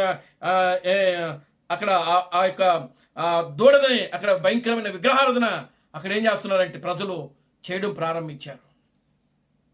దేవుడికి స్తోత్రం కలుగునుగాక. హల్లెలూయా. ఆమేన్. హల్లెలూయా. చూడండి, దేవుడు ముందే వాళ్ళకి ఒక ఆజ్ఞ ఇచ్చాడు. దేవుని నామానికి మహిమ కలుగునుగాక. హల్లెలూయా. ఏమిటా ఆజ్ఞ? 20వ అధ్యాయము, నిర్గమకాండం 20వ అధ్యాయం మొదటి వచనం చదవండి. 20వ అధ్యాయము మొదటి వచనం. దేవుడు ఈ ఆజ్ఞలన్నీ వివరించి చెప్పెను. నీ దేవుడునైనా యెహోవాను నేనే దాసుల గృహమైన ఐగుప్తు దేశము నుండి నిన్ను వెలుపలకు రప్పించితిని. నేను తప్ప వేరొక దేవుడు నీకు ఉండకూడదు. పైన ఆకాశమందే కాని, క్రింద భూమి అందే కాని, భూమి కింద నీళ్ళ ఎందే కాని ఉండు దేని రూపమును విగ్రహమునైనను నీవు చేసుకొనకూడదు. వాటికి సాగిలపడకూడదు. వాటిని పూజింపకూడదు. యాలయనగా నీ దేవుడైనా యెహోవానగు నేను రోషము గల దేవుడను. నన్ను ద్వేషించు వారి విషయములో 3-4 తరముల వరకు తండ్రుల దోషమును కుమారుల మీదకి రప్పింతును. నన్ను ప్రేమించి నా ఆజ్ఞలు గైకొను వారిని 1000 తరముల వరకు కరుణించువాడునై ఉన్నాను. ఇదండి. కనుక ఇప్పుడు దేవుడు వాడికి ఆజ్ఞలు ఆల్రెడీ ముందే ఇచ్చాడు. దేవునికి స్తోత్రం కలుగునుగాక. హల్లెలూయా. వాటిలో మొదటి ఆజ్ఞ ఏంటంటే, నేను తప్ప మీకు ఏ దేవుడు ఉండకూడదు. మీరు ఆకాశం అందే కానీ, ఆకాశం కింద భూమి అందే కానీ, భూమి కింద నీళ్ళ అందే కానీ మీరు దేని రూపమును చేసుకొనకూడదు. వాటికి సాష్టాంగ పడకూడదు, నమస్కారం చేయకూడదు, పూజలు చేయకూడదు.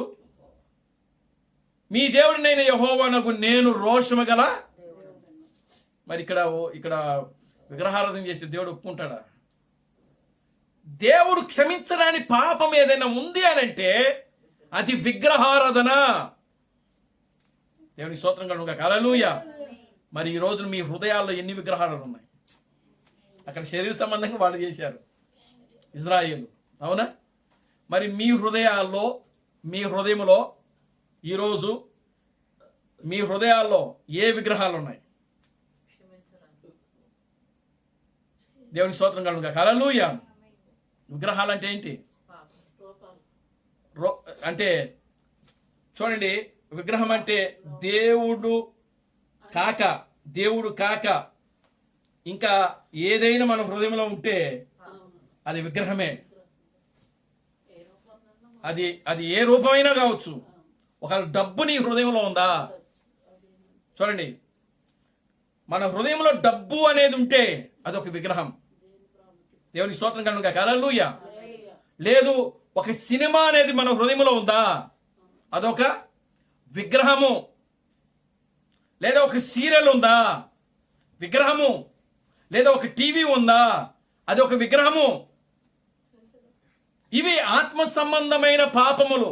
అంటే మనుష్యుని హృదయములో నీవు దేవుని కంటే ఏదైతే ఎక్కువగా నీ హృదయంలో పెట్టుకొని నీవు దానికి ప్రాధాన్యత ఇస్తున్నావో అదే విగ్రహము. ఇజ్రాయేలు అక్కడ ఒక దూడని చేసుకుని దానికి సాష్టాంగపడి నమస్కారం చేసి పూజలు చేసి విగ్రహారాధన చేసినారు. కానీ ఈరోజు మనము క్రీస్తు బ్రహ్మము నమ్మినటువంటి మనము, క్రీస్తు బ్రహ్మమే దేవుడని పరిపూర్ణంగా విశ్వాసం ఉంచిన మనము, మన హృదయములలో ఏ విగ్రహాలు ఉన్నాయి? క్షమించరాని పాపం అది. ఆత్మ సంబంధమైన వ్యభిచారం అది. వారు అక్కడ శరీర సంబంధమైన వ్యభిచారం చేస్తున్నారు. దేవుని స్తోత్రం కలుగుగా. హల్లెలూయా. దేవుడి గారు హల్లెలూయా. ఈరోజు ప్రియమైన దేవుని బిడ్డలారా, క్షమించరాని పాపం ఏదైనా ఉంది అనంటే అది విగ్రహారాధనే. నీ మనసులో దేవునికి తప్ప ఏ మనుష్యుడికి ప్రథమ స్థానం ఉండడానికి వీల్లేదు. అది తండ్రి అయినా తల్లి అయినా దేవుని కంటే ఎక్కువ కాదు. దేవునామానికి మహిమ కలుగుగా. హల్లెలూయా. నీ తల్లిని తండ్రిని సన్మానించమన్నాడు, గౌరవించమన్నాడు దేవుడు. అది రెండవ స్థానము. దేవుని స్తోత్రం కలుగుగా. హల్లెలూయా. అది రెండవ స్థానము. అది మొదటి స్థానం కాదు. అది నిజంగా అదే మొదటి స్థానం అయితే దేవుడు ఇక్కడ ఈ యొక్క నేను తప్ప వేరొక దేవుడు నీకు ఉండకూడదని రాయించేవాడు కాదు ఆయన. దేవుని స్తోత్రం కలుగుగా. హల్లెలూయా. ఆ స్థానాన్ని ఎక్కడ పెట్టాడు దేవుడు? దేవునికి మొదటి స్థానము. ఆ స్థానంలో మొదటి స్థానంలో దేవుడే ఉన్నాడు. తర్వాత ఇంకేదైనా నీ తల్లి అయినా, నీ తండ్రి అయినా, నీ భార్య అయినా, నీ బిడ్డలైనా, ఎవరైనా సరే దేవుడు తప్ప నీ హృదయంలో ఏ మనుషుడు ఏది కూడా నీ హృదయంలో ప్రాధాన్యత ఇవ్వకూడదు. దేవునామానికి మహిమ కలుగుగా. హల్లెలూయా. ఒకవేళ ప్రాధాన్యత ఇస్తే అది నీకు ఏమవుతుందంటే విగ్రహముగా మారుతుంది. దేవునామానికి మహిమ కలుగుగా. హల్లెలూయా. అమాలేకుల యొక్క పాపము మన హృదయాల్లో ఉన్నాయి. ఏమిటి అమాలేకుల యొక్క పాపం ఏంటి? యెహోషువ గ్రంథంలో చదివితే అమాలేకుల యొక్క పాపం ఏంటో మీకు తెలుస్తుంది. ఏమండి? దేవునికి స్తోత్రం కలుగుగా. హల్లెలూయా. ఆమేన్. హల్లెలూయా. దేవుని చిత్తమైతే అమాలేకుల యొక్క పాపం గురించి మరొక రోజు మనం మాట్లాడదాం. కనుక ఈ రోజున ప్రియమైన దేవుని బిడ్డలారా, దేవుడు మన హృదయములలో మనం ఏదైతే పెట్టుకుని అనుసరిస్తూ జీవిస్తున్నామో అది క్షమించరాని పాపం. ప్రియులారా, తీసేయండి దాన్ని. ఈ హృదయంలో ఏదైతే ఉంటే అది తీసేయండి. దేవుని వాక్యము కంటే ప్రథమ స్థానం ఏది ఇవ్వబాకండి. మనకి ఈ లోకములో ఉన్నంత కాలం దేవుడే, మనకు సమస్తమును దేవుడే. దేవునామానికి మహిమ కలుగుగా. హల్లెలూయా. మొదటి పాపం ఏంటి? స్వలింగ సంపర్కము. క్షమించరాని పాపం అది. రెండవ పాపము ఏంటి? విగ్రహారాధన. దేవునికి స్తోత్రం కలుగుగా. హల్లెలూయా. Glory to God. హల్లెలూయా. చూడండి, మూడవది మనం చూద్దాం. దేవునామానికి మహిమ కలుగుగా. హల్లెలూయా.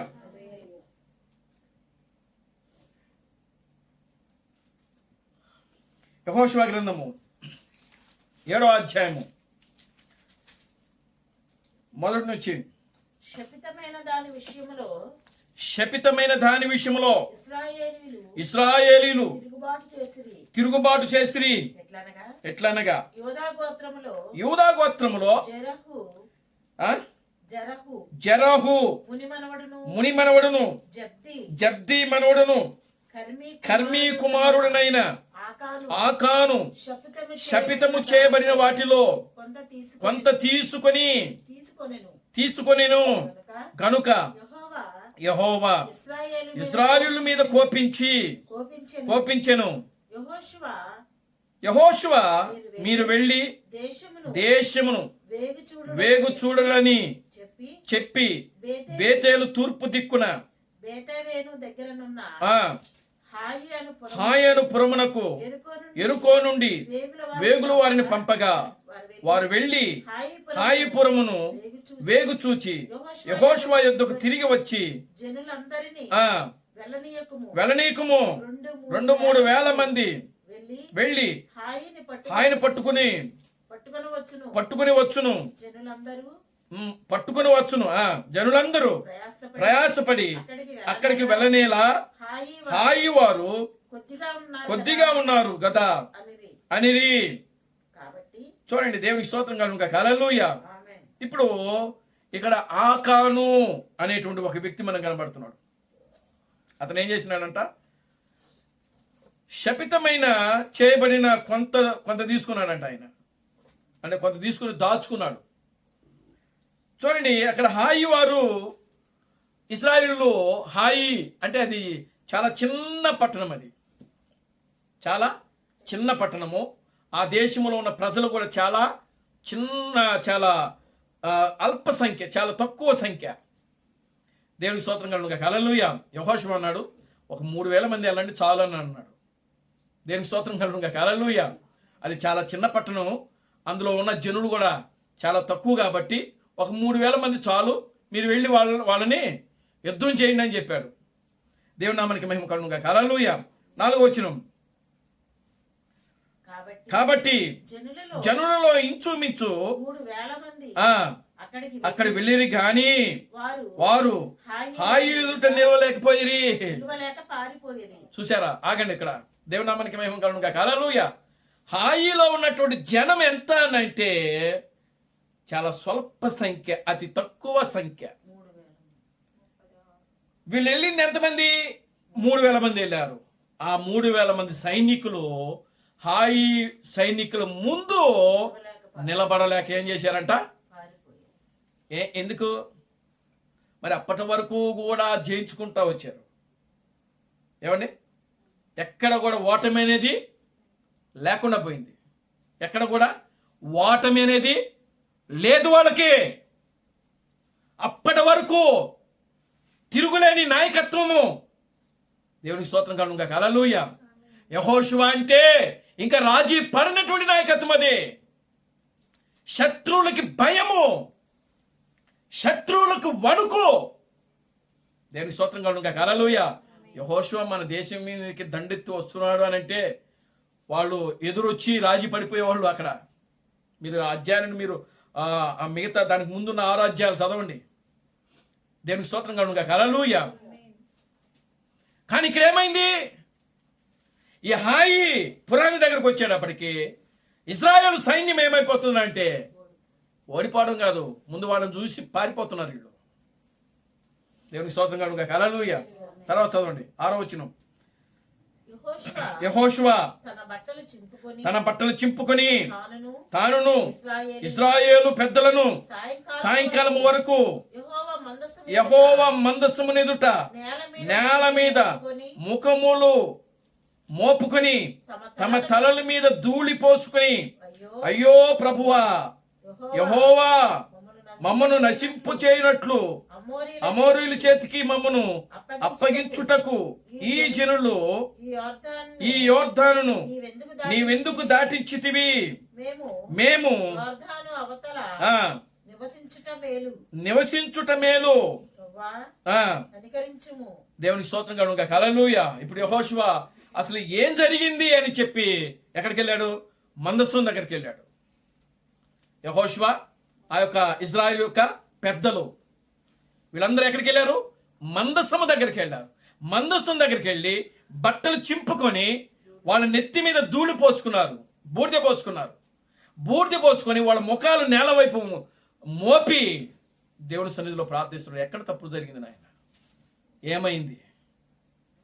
ఎక్కడ దోషం జరిగింది?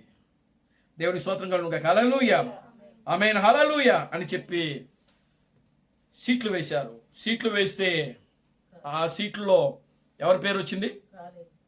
ఆకాను పేరు మీద వచ్చింది. దేవునికి స్తోత్రం కలుగును గాక. హల్లెలూయా. ఎవరి పేరు మీద వచ్చింది? ఆకాను. ఆకాను ఏం చేసినాడు? ఆ ఎరుకోని కొల్లగొట్టేటప్పుడు ఎరుకోలో విస్తారంగా బంగారం ఉంది. దీనికి ముందున్న పట్టణం ఏది? ఎరుకో. హాయికి ముందున్న పట్టణం ఏది? ఎరుకో. ఎరుకోని జయించారు. ఎరుకోలో ఉన్న శత్రులందరినీ నాశనం చేసేశారు పూర్తిగా. అక్కడ ఎక్కడ చూసినా బంగారం పడిపోయింది. ఏం పడిపోయింది? ఏ వీధికి వెళ్ళినా, ఏ సందుకు వెళ్ళినా ఏం కనబడతా ఉంది? బంగారం కనబడతా ఉంది. దేవుని స్తోత్రం కలుగును గాక. హల్లెలూయా. దేవుడు ముందే చెప్పాడు, ఈ శపించబడిన ఈ శపితమైన బంగారంలో, ఈ శపితమైన దానిలో దేనిని కూడా మీరు ముట్టుకోవద్దు అని చెప్పాడు ఆయన. దేవునికి స్తోత్రం కలుగును గాక. హల్లెలూయా. మరి ఈ ఆకాన్ అనే వ్యక్తి ఏం చేసినాడంటే బంగారాన్ని ఆశించి ఆ బంగారాన్ని ఒక కమ్మి తీసుకుని వచ్చి భూమిలో పెట్టి దాచిపెట్టుకున్నాడంట. దేవునికి స్తోత్రం కలుగును గాక. హల్లెలూయా. Glory to God. హల్లెలూయా. మరియు ఆ యెహోషువ అక్కడ ప్రియులారా గమనించండి, వాళ్ళు ప్రార్థన చేస్తున్నప్పుడు పోనీ వీళ్ళు ఏమైనా వచ్చి అక్కడ ఒప్పుకున్నారా అని అంటే లేదు. పరిశుద్ధ గ్రంథంలో ఏం చెప్తుందంటే అతిక్రమం దాచిపెట్టువాడు వర్ధిలుడు, వాటిని ఒప్పుకొని విడిచిపెట్టువాడు కనికరము పొందును అని వాక్యంలో రాయబడింది. కానీ ఆకాను ఈ శపితమైనటువంటి బంగారాన్ని తీసుకుని వచ్చి తను పెట్టుకున్నాడు, దాచిపెట్టుకున్నాడు, తన ఇంట్లో పెట్టుకున్నాడు. దేవునికి స్తోత్రం కలుగును గాక. హల్లెలూయా. మీరు చూడండి, బంగారం అంటే అసలు దేవునికి ఇష్టం ఉండదు. ఎందుకంటే బంగారం అనేది ఆయనకి సంబంధించింది. ఎవరికి సంబంధించింది? దేవునికి సంబంధించింది. అది మనుషులు సంపాదించుకుంటున్నారు. అది ఎంత శాపము అని అంటే నిజంగా బంగారాన్ని ప్రేమించే ఏ వ్యక్తి కూడా ప్రియులారా అది శపితమైనది. బంగారం అనేది ఒక శపితమైనది. అది మన ఇళ్లలో కూడా ఉండకూడదు అసలు. చూడండి, రాహేలు ఉంది కదా, యాకోబు యొక్క భార్య రాహేలు తన ఇంటిని, తన తండ్రిని వాళ్ళు ఆ ఇంటి దగ్గర నుంచి బయలుదేరి వచ్చేసేటప్పుడు ఏం చేసిందంటే ఆ తండ్రి ఇంటి దగ్గర నుంచి 2 బంగారపు విగ్రహాలను తెచ్చుకుందంట. ఏం చేశారు? బంగారపు. యాకోబుకి అర్థం కాల. ఒక దగ్గరికి వచ్చేటప్పటికి యాకోబుకి దేవుడు మాట్లాడుతూ ఉన్నాడు. ముందు ఆయన ప్రయాణం ముందుకి సాగటం లేదు. ఏంటో ఎక్కడో ఏదో తప్పు జరిగింది.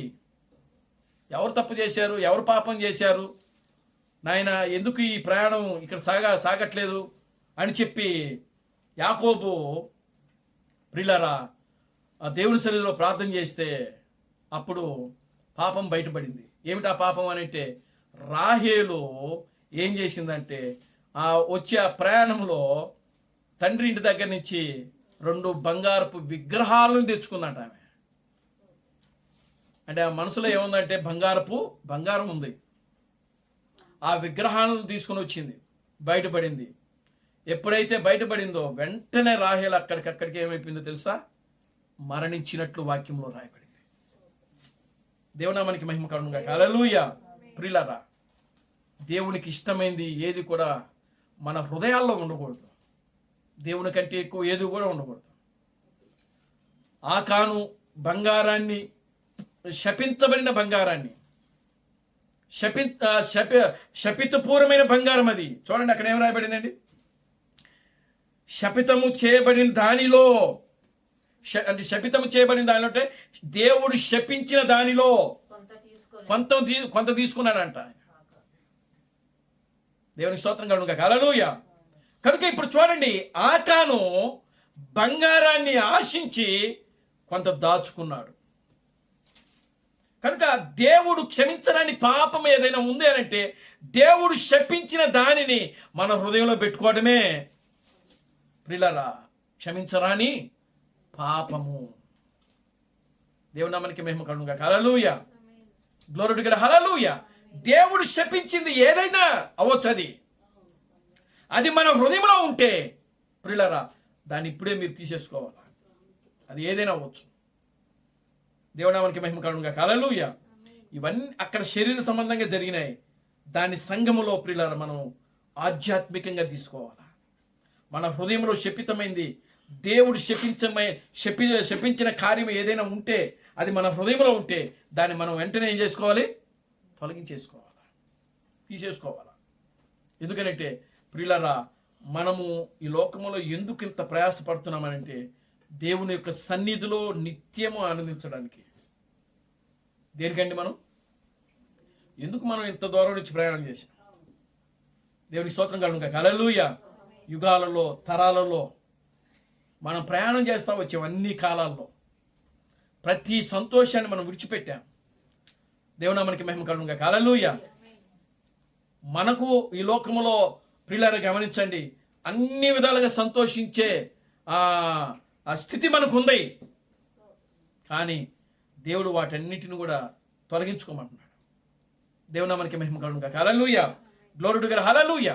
చూడండి ప్రియమైన దేవుని బిడ్డలారా, శపితమైనది ఏదైనా సరే, దేవుడు శపించినటువంటి కార్యము ఏదైనా మన హృదయంలో ఉంటే దేవుని నామానికి మహిమ కలుగును గాక. హల్లెలూయా. వాటన్నిటిని కూడా మనం ఏం చేయాలంటే తొలగించేసుకోవాలి. మన హృదయంలో విగ్రహారాధన ఉందా, మనం దాన్ని తొలగించుకోవాలి. దేవుడు శపించిన దానికి సంబంధించిన ఏదైనా కార్యము మన హృదయంలో ఉందా, దాన్ని మనము తీసేసుకోవాలి. దేవుని స్తోత్రం కలుగును గాక. హల్లెలూయా. చూడండి, వీటన్నిటికన్నా కూడా ప్రియమైన దేవుని బిడ్డలారా, దేవుడు ముఖ్యంగా మనకి ఇస్తున్నటువంటి కార్యం ఏంటంటే పరిశుద్ధాత్మకు వ్యతిరేకముగా మాట్లాడు వారికి ఈ యుగమందైనను రాబో యుగమందైనను వానికి క్షమాపణ లేదు అని వాక్యంలో రాడు. చూడండి, మత్తయి సువార్త 12వ అధ్యాయము, మత్తయి సువార్త 12వ అధ్యాయము 32వ వచనం.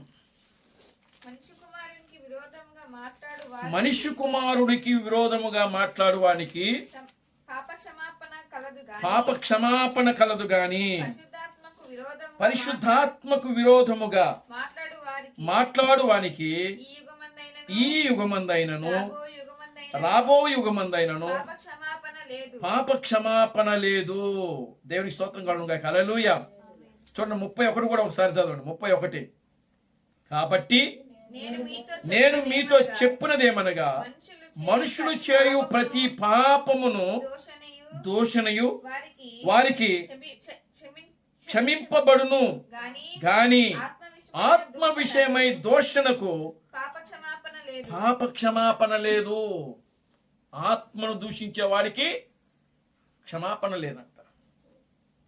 దేవునామానికి మహిమ కలుగును గాక. హల్లెలూయా. కనుక ఇప్పుడు మనము ఏ గడియలో ఉన్నాము అనంటే పరిశుద్ధాత్మ యొక్క గడియలో మనం జీవిస్తున్నాం. తండ్రి యుగం అయిపోయింది, కుమారుని యొక్క యుగము పూర్తి అయిపోయింది. ఇప్పుడు మనం జీవిస్తున్న యుగము ఏది అనంటే పరిశుద్ధాత్మ యొక్క యుగము. వాక్యం చెప్తుంది, పరిశుద్ధాత్మకు వ్యతిరేకముగా పరిశుద్ధాత్మకు విరోధముగా మాట్లాడు వానికి ఈ యుగమందైనను రాబో యుగమందైనను పాప క్షమాపణ ఇక ఉండదు. దేవుని స్తోత్రం కలుగును గాక. హల్లెలూయా. ఏంటి పరిశుద్ధాత్మకు వ్యతిరేకంగా నిలబడటం? మనిషి కుమారుడికి వ్యతిరేకంగా మాట్లాడినా కూడా క్షమాపణ ఉందంట. కానీ ఆత్మకు విరోధంగా మాట్లాడితే పాప క్షమాపణ లేదు.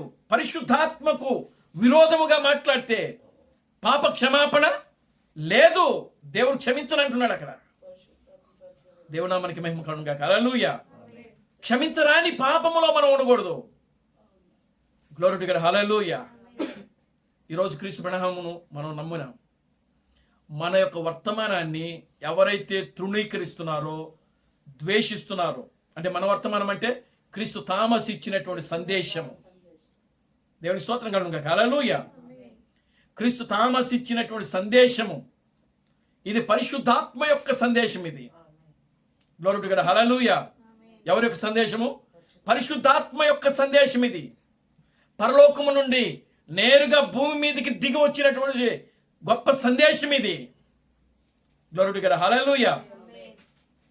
కనుక ఈరోజు క్రీస్తు థామస్ ఇచ్చినటువంటి సందేశానికి వ్యతిరేకముగా, క్రీస్తు థామస్ ఇచ్చిన సందేశాన్ని హేళన చేసిన, క్రీస్తు థామస్ ఇచ్చిన సందేశాన్ని దూషించిన, అపహాసము చేసిన, గేలి చేసిన ప్రియులరా, వానికి ఏ మాత్రము క్షమాపణ లేదు. దేవుని నామమునకి మహిమ కలుగును గాక. హల్లెలూయా. ఇంకా క్షమాపణ ఉండదు వాళ్ళకి. మీ థామస్ గారు ఇలాంటి వాళ్ళు, మీ థామస్ గారికి షుగర్ ఉంది, మీ థామస్ గారికి బీపీ ఉంది, లేదా మీ థామస్ గారికి కాలు లేదు, ఇవి కూడా వస్తాయి. ఎవరైతే వాటిని చూచి పరిహాసం చేస్తున్నారో దేవుని నామమునకి మహిమ కలుగును గాక. హల్లెలూయా. గ్లోరీ టు గాడ్, హల్లెలూయా. చూడండి ప్రియమైన దేవుని బిడ్డలారా, గమనించండి. ఇశ్రాయేలీయులు అక్కడ ఆ దూడను చేసుకుని వారు ఏ విధంగా అయితే ఆ అరణ్యములో నశించిపోయారంట. దేవునికి స్తోత్రం కలుగును గాక. హల్లెలూయా. మీరు అక్కడ ఆ అధ్యాయం మీరు చదివితే మోషే అంటాడు, వాళ్ళు ఈ పాపం చేసినందుకు నీ జీవ గ్రంథములో నా పేరును తొలగించు అని అంటాడు. మీరు చూడండి ఒకసారి, అక్కడికి వద్దాం ఒకసారి చూడండి. నిర్గమకాండము 32వ అధ్యాయము. అయ్యో, ఆ, నీవు వారి పాపమును ఆ, ఒకవేళ ఆ, పరిహరించితివా, ఆ, లేని లేని ఎడల ఎడల నీవు రాసిన నీ గ్రంథంలో నుండి నా పేరు ఆ తుడిచివేయమని బతిమాలు కొడుచున్నాను అనెను. ఆ, అందుకు అందుకు యెహోవా, ఆ, ఎవడు నా ఎదుట చూడండి ఇక్కడ యెహోవా మాట్లాడుతున్నాడు మోషేతో. చూడండి దేవుడు మాట్లాడుతున్నాడు మోషేతో. ఏమని మాట్లాడుతున్నాడు చూడండి. ఎవడు నా ఎదుట పాపము చేసెనో వాని నా గ్రంథములో నుండి తుడిచివేయుదును. అర్థమైందండి? కాబట్టి నీవు వెళ్ళి నేను నీతో చెప్పిన చోటికి ప్రజలను నడిపించుము. ఇదిగో నా దూత నీకు ముందుగా వెళ్ళును. నేను వచ్చు దినమున వారి పాపమును వారి మీదకి రప్పించదనని. అదండి దేవునికి స్తోత్రం కలుగును గాక. హల్లెలూయా. మోషే ఏమన్నాడంటే, ప్రభువా వాళ్ళు చేసిన ఈ పాపానికి నా పేరు నీ జీవ గ్రంథంలో నుంచి తొలగించాను అంటాడు. కానీ దేవుడు దానికి ఒప్పుకోలా. దేవునికి స్తోత్రం కలుగును గాక. హల్లెలూయా. దేవుడు దానికి ఒప్పుకోవటం లేదు. ఒప్పుకోక ఏమంటున్నాడంటే, ఇదిగో వాళ్ళ యొక్క పేర్లు నేను జీవ గ్రంథంలో నుంచి తీసేస్తా. ఎవడైతే నా ఎదుట పాపము చేశాడో, నా వాక్యానికి వ్యతిరేకంగా జీవించాడో వారి పేర్లను నేను ఖచ్చితంగా ఏం చేస్తాను? గ్రంథము నుండి తొలగించేస్తా. దేవునికి స్తోత్రం కలుగును గాక. హల్లెలూయా. గ్లోరీ టు గాడ్, హల్లెలూయా. కనుక నీవు వెళ్ళి నేను చూపించే దేశానికి వాళ్ళని తీసుకుని వెళ్ళు. నిజంగా ప్రియులారా గమనించండి, వారు ఎవరైతే యెహోవాకు విరోధముగా అక్కడ దూరణ చేసుకుని పూజించి విగ్రహారాధన చేశారో వాళ్ళెవ్వరూ కూడా కానాన్లో అడుగుపెట్టలా. దేవునికి స్తోత్రం కలుగును గాక. హల్లెలూయా. ఏ ఒక్క వ్యక్తి కూడా కానాన్లో వాళ్ళే అరణ్యములో కూలిపోయిన వాళ్ళు. వాళ్ళు మోషేకును యెహోవాకును విరోధముగా పాపము చేశారు. ఎవరికి? మోషేకును యెహోవాకు విరోధముగా పాపము చేశారంట వాళ్ళు. దేవుని నామమునకి మహిమ కలుగును గాక. హల్లెలూయా. వాళ్ళు దేవుని మీద సనుక్కునిరి, మోషే మీద సనుగుకొనిరి. దేవుని మీద గొనుక్కునిరి, మోషే మీద గొనిగిరి. కనుక ఎవరైతే మోషే మీదను దేవుని మీదను సనుగుకొని గొనుగుకున్నారో, మోషేకును యెహోవాకును విరోధముగా పాపము చేశారో వారందరూ కూడా అరణ్యములో కూలిపోయి. ఎవరైతే అరణ్యములో కూలిపోయారో వారి పేర్లన్నీ కూడా జీవ గ్రంథముల నుంచి తీసివేయబడ్డాయి. దేవునామానికి మహిమ కలుగును గాక. హల్లెలూయా. గ్లోరీ టు గాడ్, హల్లెలూయా. కనుక ఈ రోజున ప్రియులారా, పరిశుద్ధాత్మకు వ్యతిరేకముగా క్రీస్తు థామస్ యొక్క సందేశానికి మనం ఎక్కడ కూడా ప్రియులారా వ్యతిరేకంగా మాట్లాడకూడదు, జీవించకూడదు. అది అమాలేకుల పాపం అవుతుంది. ఇజ్రాయేలు యొక్క పాపం అది. దేవునికి స్తోత్రం కలుగును గాక, హల్లెలూయా. క్షమించరాని పాపం అది. గ్లోరీ టు గాడ్, హల్లెలూయా. ఒకవేళ అలాంటి ఏమైనా ఉంటే, దేవుడు కనికరిస్తే, దేవుడు కృప చూపిస్తే ప్రియులారా, అలాంటి ఆలోచనలు, ఉద్దేశాలు మన మైండ్లో ఉంటే మనం తీసేసుకోవాలి అవి. ఒకవేళ దేవుడు ఆ యొక్క డానియల్ క్యూరీను ఒకవేళ ఆయన క్షమించినట్లు, ఒకవేళ దేవుడు మనల్ని కూడా క్షమించవచ్చు. దేవునికి స్తోత్రం కలుగును గాక, హల్లెలూయా. ఆమేన్, హల్లెలూయా. ఆ డానియల్ క్యూర్ అనుకున్నాడు, ఇక నా పని అయిపోయింది, ఇదిగో నేను దేవునికి దూరం అయిపోతానని అతను అనుకున్నాడు. దేవుడు నామానికి మహిమ కలుగును గాక, హల్లెలూయా. కానీ దేవుడు అతని పాపమును క్షమించి ఏం చేసినాడంటే, ఇదిగో అతను పరలోకము వెళ్ళడానికి కృప చూపించాడు. అక్కడ అమోరుల యొక్క పాపము, అమాలేయుల యొక్క పాపము ప్రియులారా మనం వెంట వస్తానే ఉన్నాయి అవి. మనం వెంట వస్తానే ఉన్నవి. మన ఆలోచనలు, మన ఉద్దేశాలు, మన తలంపులన్నీ కూడా కేవలము దేవునికి వ్యతిరేకంగానే ఉన్నాయి. ఏది కూడా లేవు, ఏవి కూడా లేవు. దేవునికి స్తోత్రం కలుగును గాక, హల్లెలూయా. ఆమేన్, హల్లెలూయా. కనుక ప్రియమైన దేవుని బిడ్డలారా, మన మనస్సు, మన ఆలోచనలు, మన ఉద్దేశాలు కేవలము దేవుని మీదే కేంద్రీకృతమై ఉండాలి. మనం ఏం చేసినా, ప్రభువా ఇది నీ చిత్తమా, నీ చిత్తము కాదా, ఒకవేళ నీ చిత్తమైతే జరిగించు, నీ చిత్తం కాకపోతే దీన్ని దూరం చేయి. ఏమంటే నీ దేవుడు రోషం కలిగిన దేవుడు అండి. ఆయన బిడ్డలమైన మనము కూడా రోషం కలిగి జీవించాలి ఈ లోకంలో. గ్లోరీ టు గాడ్, హల్లెలూయా. మనం ఎలా జీవించాలి? రోషం కలిగి జీవించాలి. దేవునికి స్తోత్రం కలుగును గాక, హల్లెలూయా. వాళ్ళెవడో వెనకాల మనం పోవడం కాదు, వాళ్ళే మన వెనకాల రావాలి. గ్లోరీ టు గాడ్, హల్లెలూయా. ఆమేన్, హల్లెలూయా. ఎవడు మనల్ని మోసం చేయలేడు. ఏ దయ్యము, ఏ అపవాది, ఏ దుష్టుడు మనలను ముట్టడు. చూడండి అక్కడ యోహాను రాసిన పత్రికలో ఒకసారి మళ్ళా మనం అక్కడికి వద్దాం రండి. చూడండి,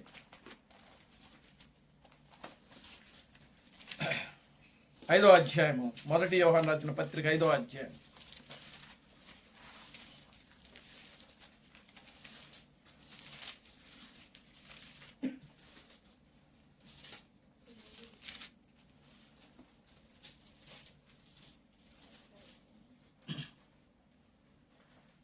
వచనం,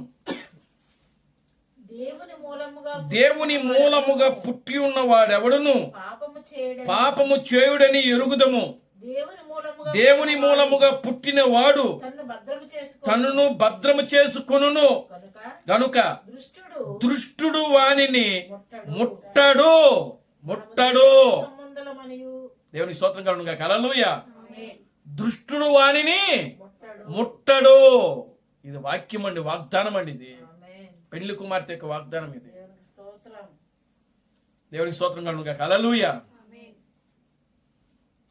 కనుక ప్రియమైన దేవుని బిడ్డలారా, ఈరోజు పాపమునకు మనము దాసుహం అవుతున్నామనంటే, నువ్వు ఇంకా కూడా నీలో అమాలేకుల యొక్క పాపము, ఇజ్రాయేలు యొక్క పాపము, ఆకాను యొక్క పాపము,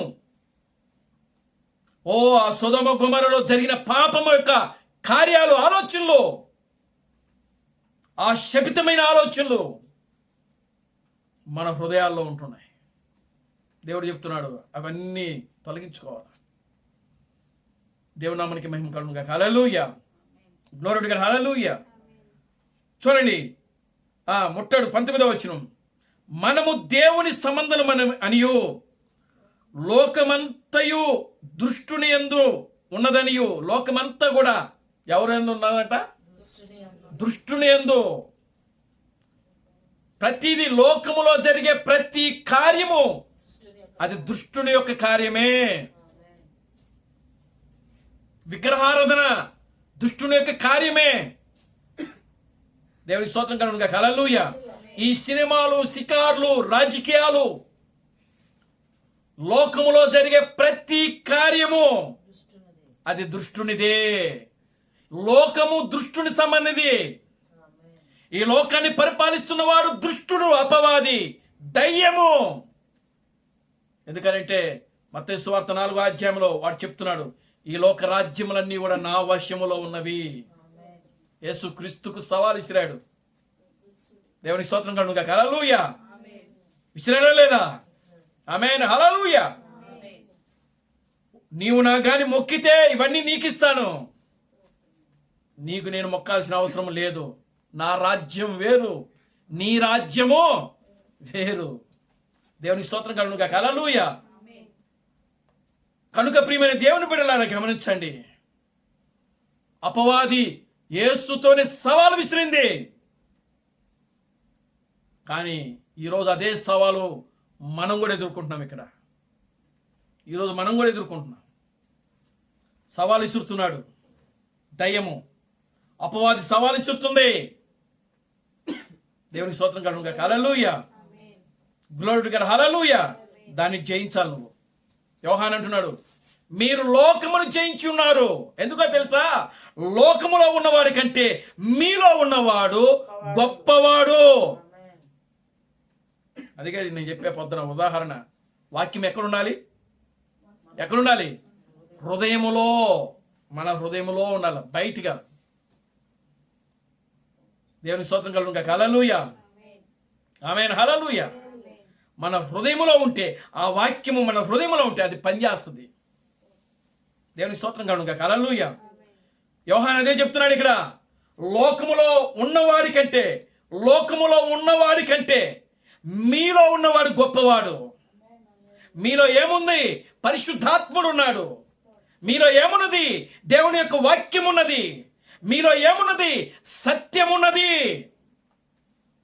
మీరు సత్యమునకు స్వతంత్రులు. మీరు పాపానికి కాదు, దోషానికి కాదు, అవినీతికి కాదు. మీరు సత్య సంబంధులు. మీరు లోటు ఇక్కడ. హల్లెలూయా. నీ తండ్రి సత్యవంతుడు కాబట్టి, నీ దేవుడు సత్యవంతుడు కాబట్టి, నీ దేవుడు యథార్థవంతుడు కాబట్టి, నీ దేవుడు నీతిపరుడు కాబట్టి, నీ రాజు నీతిపరుడు. ఆయన ఏం రాయబడింది వాక్యంలో? దేవుని స్తోత్రం కలుగును గాక. హల్లెలూయా. ఓ యెరూషలేము గుమ్మములారా, మీ తలలో పైకెత్తుకునడి. కీర్తనల గ్రంథము 24 అనుకుంటా, చూడండి ఒకసారి. అక్కడ గుమ్మములారా మీ తల 7వ వచనం, 24వ అధ్యాయము, కీర్తనలు 24వ అధ్యాయం 7వ వచనం. గుమ్మములారా మీ తలలు పైకెత్తుకునడి, మహిమగల రాజు ప్రవేశించున్నట్లు పురాతనమైన తలుపులారా మిమ్మును లేవనెత్తుకునడి. మహిమగల ఈ రాజు ఎవడు? బలశౌర్యము గల యెహోవా, యుద్ధశూరుడైన యెహోవా. గుమ్మములారా మీ తలలు పైకెత్తుకునడి, ఓ పురాతనమైన తలుపులారా, మహిమగల ఈ రాజు ప్రవేశించున్నట్లు మిమ్మును లేవనెత్తుకునడి. మహిమగల ఈ రాజు ఎవడు? సైన్యములకు అధిపతియగు యెహోవాయే, ఆయనే ఈ మహిమగల రాజు. జకర్యా గ్రంథములు ఏముంటుందో తెలుసా? ఈ గుమ్మములారా అనే దగ్గర జకర్యా గ్రంథములు ఏముంటుందో తెలుసా? సియోను కుమార్తెలారా అని ఉంటుంది. దేవుని స్తోత్రం కలుగును గాక. హల్లెలూయా. ఏముంటుంది? సియోను కుమార్తెలారా, యెరూషలేము కుమార్తెలారా. దేవుని నామానికి మహిమ కలుగును గాక. హల్లెలూయా. మీ తలలు పైకెత్తుకునుడి. నీ రాజు దీనుడను నీతిపరుడను అని ఉంటుంది అక్కడ. దేవుని నామానికి మహిమ కలుగును గాక. హల్లెలూయా. చూడండి ప్రియమైన దేవుని బిడ్డలారా, అధ్యాయం 9వ వచనం. జకర్యా గ్రంథము 9వ అధ్యాయము 9వ వచనం. 9వ వచనం చదవండి. సియోను నివాసులారుడా, చూడండి ఇక్కడ, సియోను నివాసులారా బహుగా సంతోషించుడి. యెరూషలేము నివాసులారా ఉల్లాసముగా ఉండుడి. నీ రాజు నీతిపరుడు, రక్షణ గలవాడును, దీనుడనై గాడిదను గాడిద పిల్ల మీదను ఎక్కి నీ యొద్దకు వచ్చుచున్నాడు. అది ఏమండి? ఏమంటున్నాడు అక్కడ? సియోను కుమార్తెలారా బహుగా సంతోషించుడు. యెరూషలేము కుమార్తెలారా ఉల్లాసముగా ఉల్లాసముగా ఉండడి, నీ రాజు నీతిపరుడు అంట. ఆయన రక్షణ గలవాడు. నీ రాజు ఎలాంటివాడో తెలుసా? రక్షణ గలవాడు, నిన్ను రక్షించుటకు సమర్థత కలిగిన వాడు. ఆమేన్. నీ రాజు యథార్థవంతుడు. నీ రాజు యథార్థవంతుడు. నీ రాజు నీతిపరుడు. గుమ్మములారా, ఇక్కడ దావీదు అదే అంటాడు. దేవునామానికి మహిమ కలుగును గాక. హల్లెలూయా. కనుక ప్రియమైన దేవుని బిడ్డలారా, దేవుని యొక్క సందేశము, క్షమించే పాపము, క్షమించరాని పాపము మన హృదయాల్లో ఉన్నాయి. క్షమించరాని పాపములోను ఉంటే ఇక దాని గురించి మనం ప్రార్థన చేయకూడదు కూడా అవసరం లేదని చెప్పి యోహాను ఇక్కడ మాట్లాడుతూ ఉన్నాడు. దేవునామానికి మహిమ కలుగును గాక. హల్లెలూయా. ఈ చివరి దినాల్లో ప్రియులారా, దేవుడు మనలను ప్రేమించి ఎక్కడో సంఘ శాఖలలో ఉన్న మనలను బయటికి తీసుకొచ్చాడు ఆయన. దేవునికి స్తోత్రం కలుగును గాక. హల్లెలూయా. బాప్టిస్టులో నుంచి పెంతుకోస్తులో నుంచి ప్రియులారా ఎంటై మెసేజ్లో నుంచి ప్రియులారా క్రీస్తు థామస్ యొక్క అర్ధరాత్రి గడిలోకి తీసుకొచ్చినాడు ఆయన. దేవునామానికి మహిమ కలుగును గాక. హల్లెలూయా.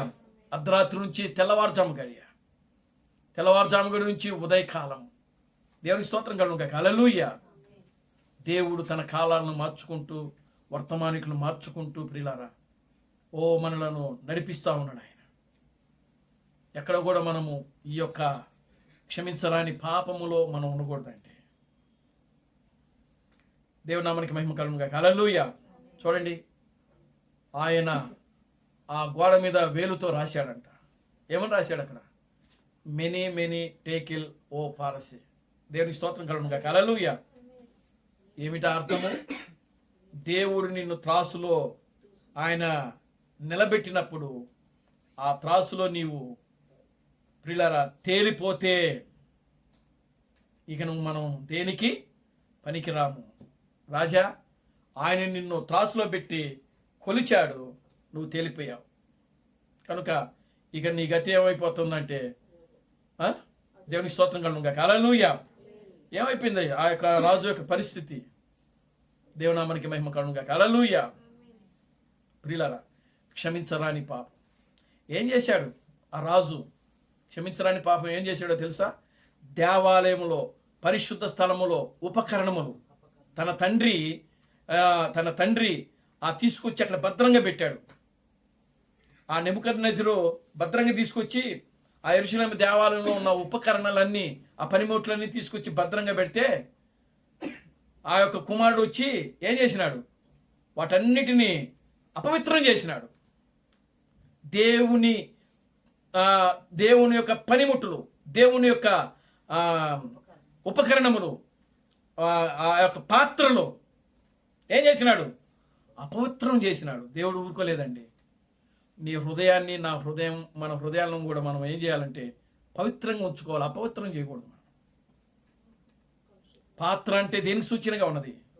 హృదయానికి సూచనగా ఉన్నది. పాత్ర దేనికి సూచనగా ఉన్నది? హృదయానికి.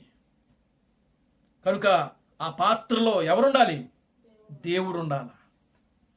పరిశుద్ధంగా ఉండాలి, యథార్థంగా ఉండాలి. అందుకే ఎవడైనాను దేవుని ఆలయమును పాడు చేసిన ఎడల నేనే వాడిని పాడు చేస్తానని వాక్యంలో ఉంది ఒక దగ్గర. దేవుని స్తోత్రం కలుగును గాక. హల్లెలూయా. దేవుని ఆలయం అంటే మన హృదయమే దేవుని యొక్క ఆలయం. ఆలయాలు కాదు, అవి కాదు.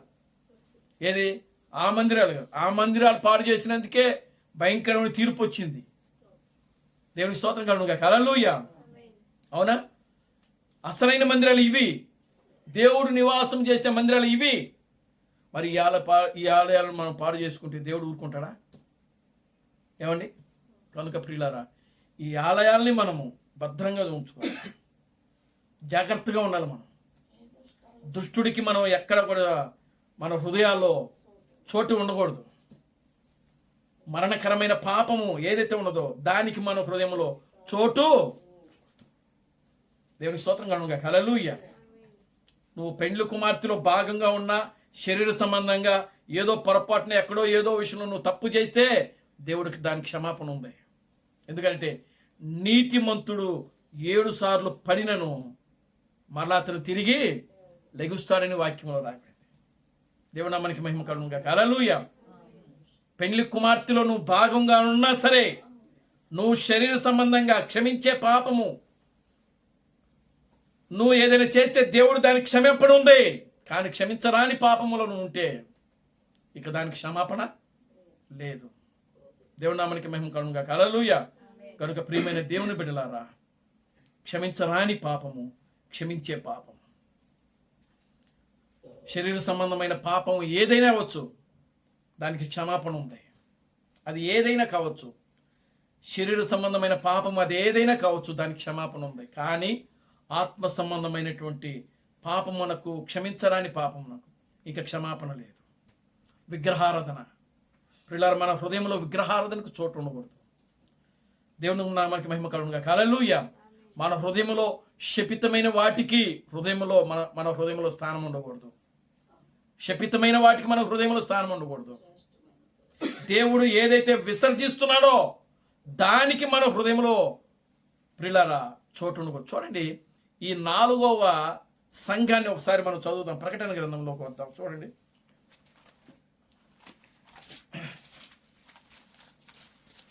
ప్రకటన గ్రంథము 2వ అధ్యాయం 4వ సంఘకాలం. తుయితైరాలో ఉన్న సంఘపు దూతకు, తుయితైరాలో ఉన్న సంఘపు దూతకు ఇలాగు రాయుము, 18వ వచనం, ఇలాగు రాయము, అగ్ని జ్వాలల వంటి కన్నులను, అపరంజిని పోలిన పాదములను గల దేవుని కుమారుడు చెప్పు సంగతులేమనగా, నీ క్రియలను, నీ ప్రేమను, నీ విశ్వాసమును, నీ పరిచర్యను, నీ సహనమును నేను ఎరుగుదును. నీ మొదటి క్రియల కన్నా నీ కడపటి క్రియలు మరి ఎక్కువైనవని ఎరుగుదును. అయినను నీ మీద తప్పు ఒకటి మోపవలసి ఉన్నది. తాను ప్రవక్తినని చెప్పుకొనుచున్న స్త్రీని జారత్వము చేయుటకును విగ్రహములకు బలిచ్చిన వాటిని తినుటకును అది నా దాసులకు బోధించుచు వారిని మోసపరచుచున్నది. మారుమనసు పొందుటకు అది తన జారత్వం విడిచిపెట్టి మారు మనసు పొందనొల్లదు. ఇదిగో నేను దానిని మంచము పట్టించి దానితో కూడా వ్యభిచరించు వారు దాని క్రియల విషయమై మారు మనసు పొందితేనే గాని వారిని బహుశ్రమల పాలు చేతును. దాని పిల్లలను నిశ్చయముగా చంపెదను. అందువలన అంతరింద్రియములను హృదయములను పరీక్షించువాడను నేనే అని సంగములన్నీ తెలుసుకొనును. మరియు మీలో ప్రతి వానికిని వాని క్రియల చొప్పున ప్రతిఫలం ఇచ్చెదను. అయితే తుయతైరలో ఉన్న కడమవారైన మీతో అనగా ఈ బోధను అంగీకరింపక సాతాను యొక్క గూఢమైన సంగతులను ఎరగమని చెప్పుకొని వారితో నేను చెప్పుచున్నానగా మీ పైన ఏ భారము పెట్టను. నేను వచ్చు వరకు నీకు కలిగి ఉన్న దానిని గట్టిగా పట్టుకొనము. నేను నా తండ్రి వలన అధికారము పొందినట్లు చేయించుచు అంతము వరకు నా క్రియలు జాగ్రత్తగా చేయువానికి జనుల మీద అధికారం ఇచ్చేదను. అతడు ఇనుప దండముతో వారిని ఏలును. వారు కుమ్మరి వాని పాత్ర వలె పగలగొట్టబడుదురు. మరియు అతనికి వేకువ చుక్కనిచ్చెదను. సంగములతో ఆత్మ చెప్పుచున్న మాట చెవిగలవాడు వినుగాక. కనుక ఈ యొక్క 4వ సంఘములో ఏమంటున్నాడంటే, జాగ్రత్తగా మన క్రియలను కాచుకున్నప్పుడు జనుల మీద అధికారం ఇచ్చేదనని వాక్యంలో రాయబడింది. దేవునామానికి మహిమ కలుగును గాక. హల్లెలూయా. కనుక ఈ చివరి కాలంలో ఉన్న మనము ప్రియులారా, జనుల మీద అధికారము కలిగే అధికారము దేవుడు మనకి ఇచ్చాడు. మనము ఇనపదండములతో ఏలతామని ఇక్కడ మళ్ళీ దేవుడు వాగ్దానం చేస్తున్నాడు. 19వ అధ్యాయంలోనే కాదు, ఇక్కడ కూడా ఇక్కడ అధికారం ఇచ్చాడు. చూడండి అక్కడ ఏమన్నాడు, ఇనుప దండముతో వారిని ఏలును, వారికి వేకువ చుక్కనిచ్చేదను. దేవుని స్తోత్రం కలుగును గాక. హల్లెలూయా. కనుక ప్రియమైన దేవుని బిడ్డలారా, దేవుడు ఆయన వాక్యములో ఎన్నడూ కూడా మారని దేవుడు ఆయన. లోరుడు కదా. హల్లెలూయా. కనుక మనము దేవుని యొక్క వాక్య ప్రకారం ఏదైతే జీవిస్తామో అప్పుడు జనుల మీద అధికారం ఇస్తానంటున్నాడు. అప్పుడు మనలను వేకువ చుక్కలోనికి మనల్ని నడిపిస్తానంటున్నాడు ఆయన. దేవునికి స్తోత్రం కలుగును గాక. హల్లెలూయా.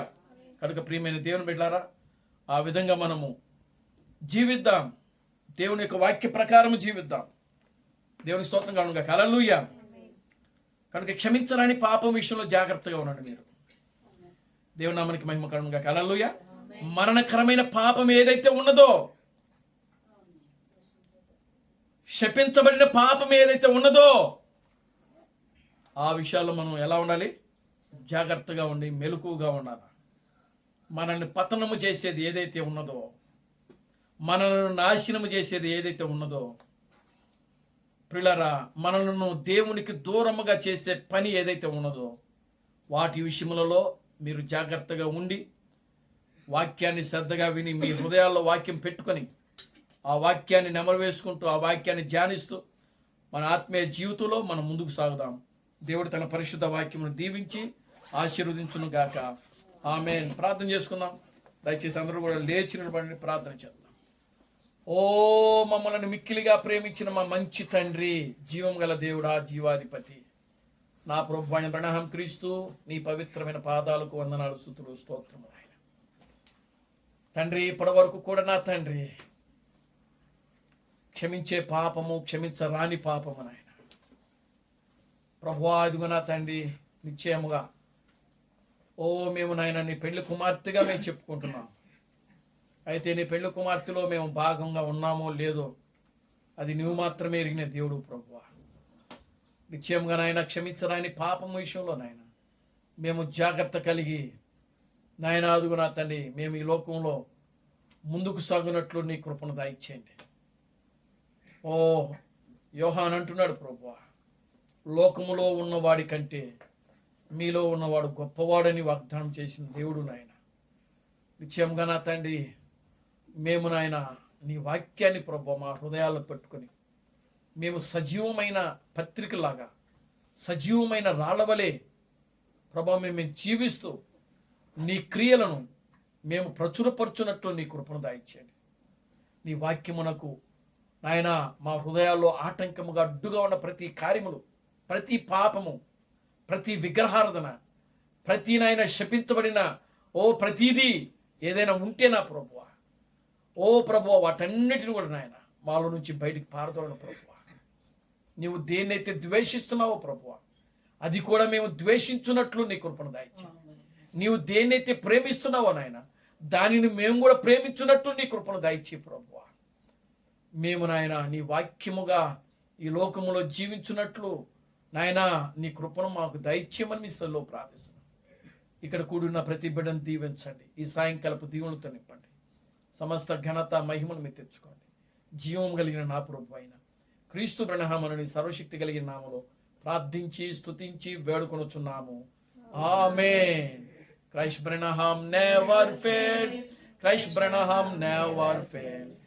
Christ Branham never fails in me. Hallelujah. Hallelujah. Christ Branham never fails in me. Is coming very soon. Is coming very soon. Is coming very soon in thee. Hallelujah, hallelujah, is coming very soon in thee. నా ప్రాణమా ప్రభువును స్తుతించు, నా అంతరంగ సమస్తమైన పరిశుద్ధనామమును సమర్పించు. నా ప్రాణమా ప్రభువును స్తుతించు. ప్రభు అయిన క్రీస్తు బ్రహ్మం చేసిన ఉపకారములలో దేనిని మరువకము. ఆమేన్. రాజులకు రాజుగా, ప్రభువులకు ప్రభువుగా, పెండ్లి కుమారుడుగా తెర మీద ప్రత్యక్షము కానున్నా ప్రభు అయిన క్రీస్తు బ్రహ్మ యొక్క కృపా సమాధానం ఇక్కడ కూడిన ప్రతి బిడ్డకును ఈ ప్రపంచంలో 7వ దూత ఎస్ థామస్ గారిని క్రీస్తుగా ఎంచారు.